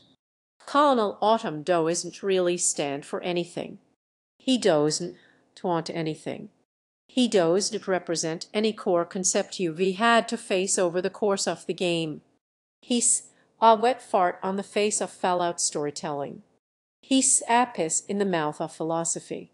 He's a sledgehammer to the balls of the inner child of the mind of thought. This character has broken my brain. The ending, this final room, could have made everything about the game come together and make sense. It would be difficult, but it could have happened, and at least put a nice bow on things. But instead, it's exactly the ending you would fucking expect from the rest of Fallout 3, and yet that somehow still feels disappointing. Worse than that, this game had 2 chances to get this right. There were 2 men in rooms. When you meet President Eden, you're in a similar scenario. Eden wants to convince you to enact his genocide, but unlike with the master or the lieutenant or anyone, there's no explanation, no underlying motive. It's just, I am bad guy. We need to kill mutants. Genocide good. Super mutants and ghouls must be purged. We need to clear the way for humanity to rebuild the wastes. The master had a comprehensive explanation for why the human race needed to be converted into mutants now. Bethesda can't come up with a single compelling explanation for why this is actually a good idea beyond the platitude of, "We need to undo mutants." Do you get it? I'm a racist. There's no philosophical struggle.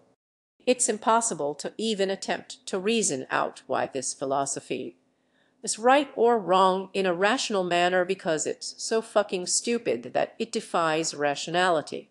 You can to show him that the mutants aren't the real problem, that the real problem is something even the enclave are a part of, the all too human need to continue to make unending war and death.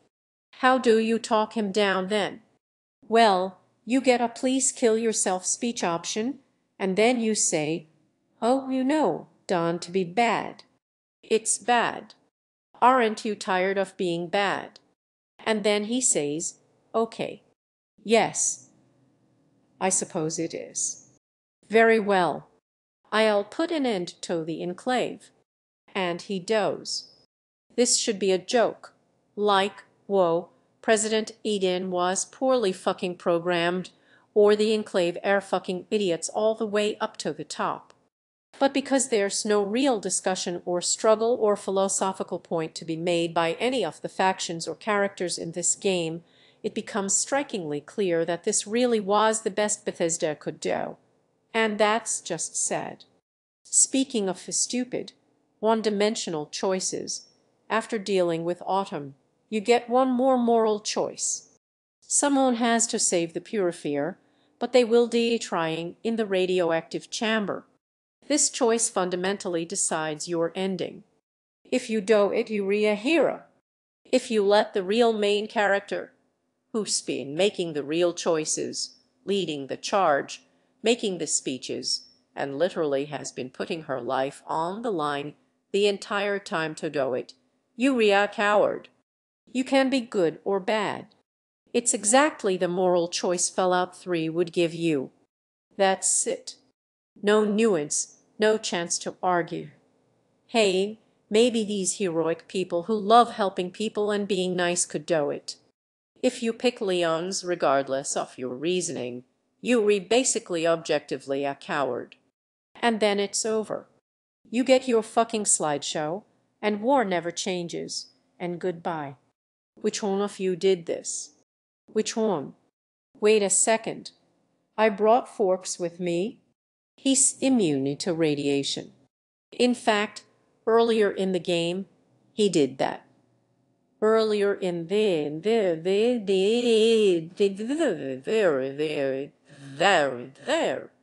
Why doesn't he just save the world and let us all live? No. Oh well, that's just fucking great. The developers created an ending choice so stupid within their own fiction that all of a sudden, the fucking hyper-intelligent mutant has to develop a sense of destiny to fear denying you. They wanted to pick the most generic hero-coward choice possible, and to do it, they deliberately had to make sure the far better option wasn't available for no reason. Do you want to do this stupid thing, or this stupid but evil thing? What about this clear third option that's actually better than either? No. If you are writing an open-ended work about choice and morality, and there is a clear option the player could decide to take, and you put the option there, and you tell them, no, you fucked up. But you didn't just fuck up the ending, because the sort of idiots who would make this decision made the rest of the game too. Those same shit-stained fingerprints were all over it.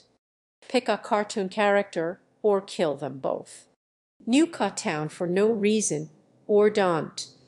Ask Tenpenny Tower not to be racist, or fucking murder a bunch of innocent girls for no reason.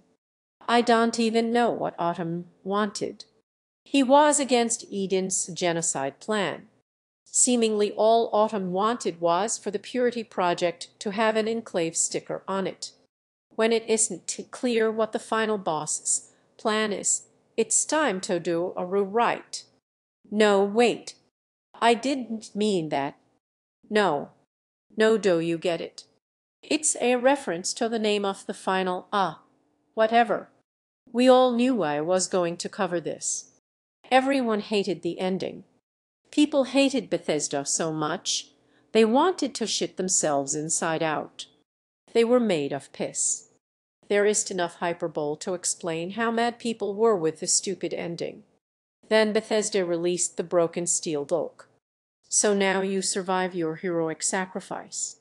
While being able to carry on is arguably a straightforward improvement, it speaks volumes that the developers either didn't think of that in the first place in the years it took making and playtesting the game, during which they claimed to have played the originals. Maybe we should make a version of Fallout 2 that's missing a key feature and hope the player has a save before the ending started. Great idea, Todd. And while you re-at it, let's add more companions who are immune to radiation but refuse to fix the purifier. By the way, Todd, you don't sound so good. Are you okay? Orb. They really believed in the finality of their project in giving the lone wanderer a semblance of a complete arc going from birth to death, then walked back on it the instant people complained. Or C did this deliberately so players would buy the dulculus. Some carry on playing their game. You all notice there snow footage from broken steel in this video.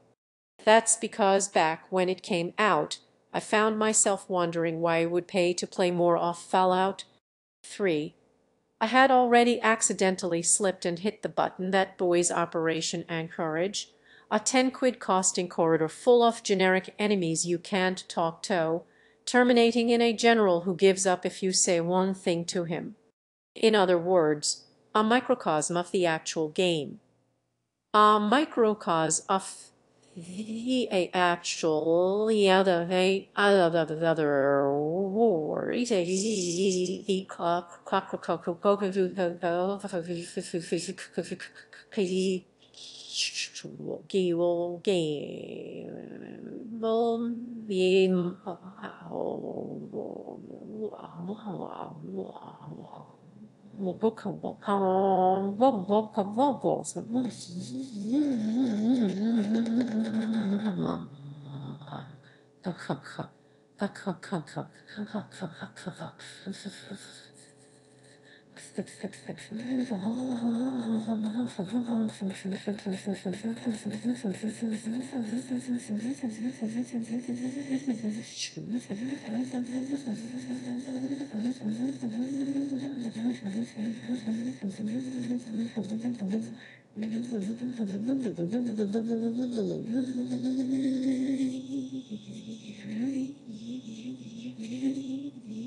Players had to fix the beginning, the developers had to fix the end, and that leaves only a middle consisting of hollow nonsense where you shoot the bad guys until they die and collect Fallout-themed MacGuffins. It's no surprise that players who have the most fun are the ones who traipse around on their own kind of adventure, shunning the garbage experience poorly planned for their perusal, flicking on the radio, and just doing whatever they like. A friend who is way smarter than me has played Fallout 3 for a very long time, and still does, because they essentially just walk around, taking very little interest in the experience the world had planned for them. The best way to have fun with the game is to view the whole thing as something to take a walking tour through, purposefully carving out your own journey almost in spite of the game itself. These people aren't playing the game wrong for not focusing on the story. They're reproving how wrong the game is by showing how differently the game has to be approached in order to be enjoyed. It is a story-driven action RPG in which, to have fun, you have to avoid the story on purpose. For a long time, like years, I was pretty sure Fallout 3 wasn't just bad, but it was proof you couldn't make a nuanced 3 game off its scale without it being bad. There was enough time to make it good. There was too much manpower involved. I thought that maybe the future was dark for us. When new VGAS came out, I didn't play it for about 2 years. I'd been burned before. But then one day in university, I did. Fallout New VGAS is the 4th game on that list. It fixed everything. The opening is to 7 million hours long, populated with unavoidable murder. You walk over to a machine, pick your stats, sit a short personality test, and you go on an adventure. Traits are back. The mutants in Brotherhood and Enclave are treated differently from their appearances in 1, 2, and 3, and their changes are explained and justified and understandable while not distracting from the main story, which concerns the threat posed by an entirely new faction because the creators knew how to come up with new ideas. And the new faction is a group of seemingly unjustifiably genocidal fascists, but when you sit down with their leader, he gives a meaningful and legitimate criticism of democracy itself and starts talking about the Hegelian dialectic. When that happened the first time I played, I cried the only 2 tears I have ever wept playing a video game. I am not embarrassed to admit that even a little. Conversations are fixed. Not only are speech checks no longer just a fucking dice roll, you can use skills besides speech, especially barter, to get an edge, but if you don't have enough, you get a joke option that automatically fails just for fun.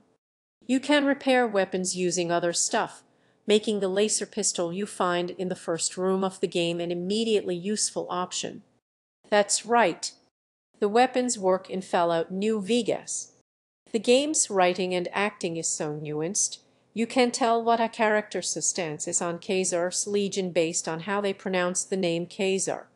The world's design is paced, so the game actually gets harder as you go, and you actually need all the crazy explosives you pick up on the way. The only problems I can identify are the game crashes when you try to resurrect yourself, which seems ironic given how the game starts with you doing that, and that I can't seem to uninstall the giant bouncy braced mod a friend installed on me computer at a party years ago, despite making fresh installs on several computers. That is a true story. It is a true story, and I have healthy beliefs about women, and just cut this part out, really.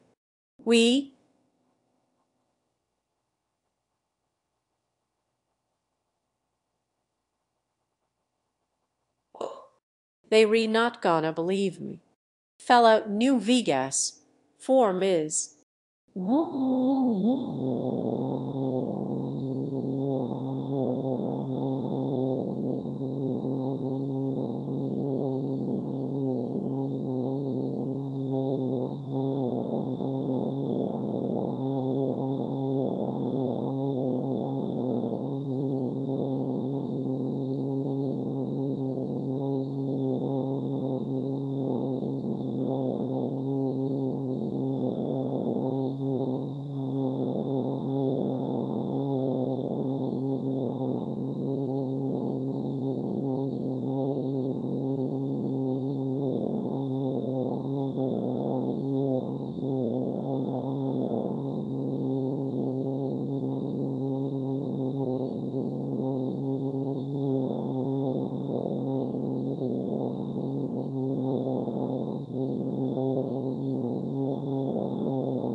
The best game.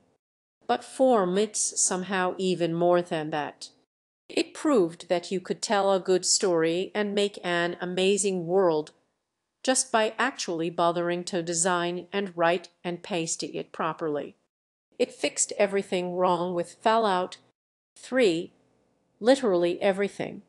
I can't even go into detail about all the ways that it improves upon its predecessor, because we already an hour and 20 minutes in. What else can I even say? I just... Ah. There is time left, and we gonna eventually have to stop. Just trust me and give it a shot for yourself. If for some reason you haven't played New Vegas, perhaps because you were burned out after playing hours and hours and hours of Fallout 3, maybe now is a good time to give it a shot. Although Fallout 4 just came out, so a bit everyone's burned on that too. Oh, whatever. They also seem to have seen the same problems with 3 that I have, at least based on their attitude to it and its fans in the making of documentary. A lot of people like Fallout 3. That little smirk. That's just such a beautiful moment. I'm gonna be honest. The reason why I decided to play New Vegas was because I saw him do that. I saw that smirk. I thought, yeah, he knows. He knows. Josh Sawyer is what would happen if you dipped Todd Howard in the vats. He's just better. I would do a lot of dark shit to try and get a Fallout 4 New Vegas type situation happening, but to be honest, I kind of like the idea of Obsidian doing their own thing. Almost one of the core messages of New Vegas and what it does with the Fallout mythos is show you that it's okay to do things differently, and in a way, it's truer to the spirit of that by letting them just make their own thing, not even having a Fallout name on it. In a way, Black Isle getting shot in the head and Obsidian rising from their grave made them truly free to do whatever they want without being attached to any pre-existing property.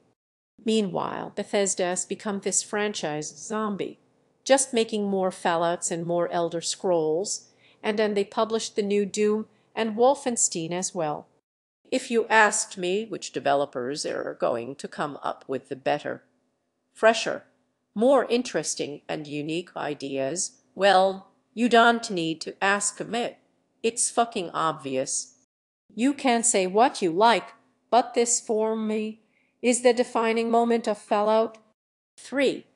It's the most telling portion about the priorities in the game's development, and the most straightforward expression of all its problems and mistakes, and it's about 10 seconds off gameplay. You walk into the final chamber with the water purifier. Autumn's here. He plans to kill you with his gun because he wants to, be the guy who has the water purifier that's gonna exist anyway and purify all the water regardless of anything. In the course of 3 sentences, you talk him down from his desire to do this. He gives up and goes to walk out. On his way, I remember this guy doesn't deserve to walk out of here. I have an obligation to stop him. I killed all his guys. I'm gonna let him go. The guy upon whom this entire conflict can be blamed. The guy whom my dad killed himself trying to stop and yet miraculously survived. Fuck that guy. I'm gonna shoot him in the face with a butter knife I stole from his own base. Look at this frame for a moment. The creators of this game modeled the individual 3 pieces of a face exploding. The eyes, the brain, the skull, the fleshy, gooey, splashy matter erupting from a gaping hole in his neck. This is a complex rendition of a head actually being crushed apart into disparate shapes and leaving behind a gory hole. They probably had to look up diagrams and do research for this, model every individual piece, and make sure it spawned correctly where the head once was. They wanted to make sure that when you shot someone in the face with a gun, it exploded in the perfect blend of satisfying, hilarious, and grimly visceral. The character stands for nothing.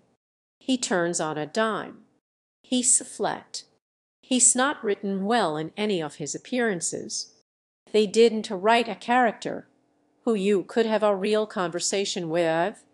You either say time toady or give up and walk out now, please. The creator's time was apparently better spent on something else. Planetex Box 360 gave Fallout 3 a 9.8, saying, Presentation. That site now redirects to a clickbait site because it turns out game reviewers really did at some point get purged the way I said they should earlier. Archive.org saved the site. The review is mostly fluff talking about how many enemies there are to kill, how pretty the blood explosions are, and how cool VATS is, and how much it reminded them of Oblivion. The images are missing from the archive, but it's no big loss. I've seen enough pictures and video from enough other reviews to know there to probably be more shots from VATS of the player shooting someone else. Slight variations on this frame. The developers spent their time on the presentation.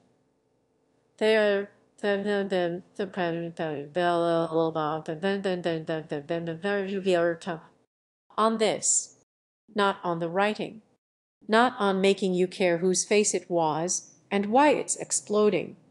But it doesn't matter now. This unnuanced, barely even written, confusing motive man is very definitely dead. But Leons doesn't think so. I guess I shouldn't be surprised that you just let him walk away. Lions, you are not good at this. Go into the water now, please. Just go. Just go, oh God. Oh God. I'd also like to thank Jenny Engel, Cav Kevin Nippy, Malik Malachi Robinson, Maxter Rob Brunt, Simon Adge, and Tom Cameron. I'd also like to apologize. I split the people I was thanking per video in half because I thought I was going to get the other half thanked in this video, and then I went way over the end of the month. Everyone who backed me last month and everyone who backed me this month went way over the end of the month. Everyone who backed me last month will get thanked this month in the 2 videos coming up soon. This one just took a lot longer than I thought, and I had to help with the funeral. It was a whole thing. Next time I do one of these, I kind of want to talk about the philosophy of Dark Souls 2, or why Bloodborne is the best designed Souls game in terms of introducing it to new players. Click on No, I don't have to do those. Just let me know in the comments which you'd prefer. Or, suggest a new thing. I don't mind. I'm out of ideas.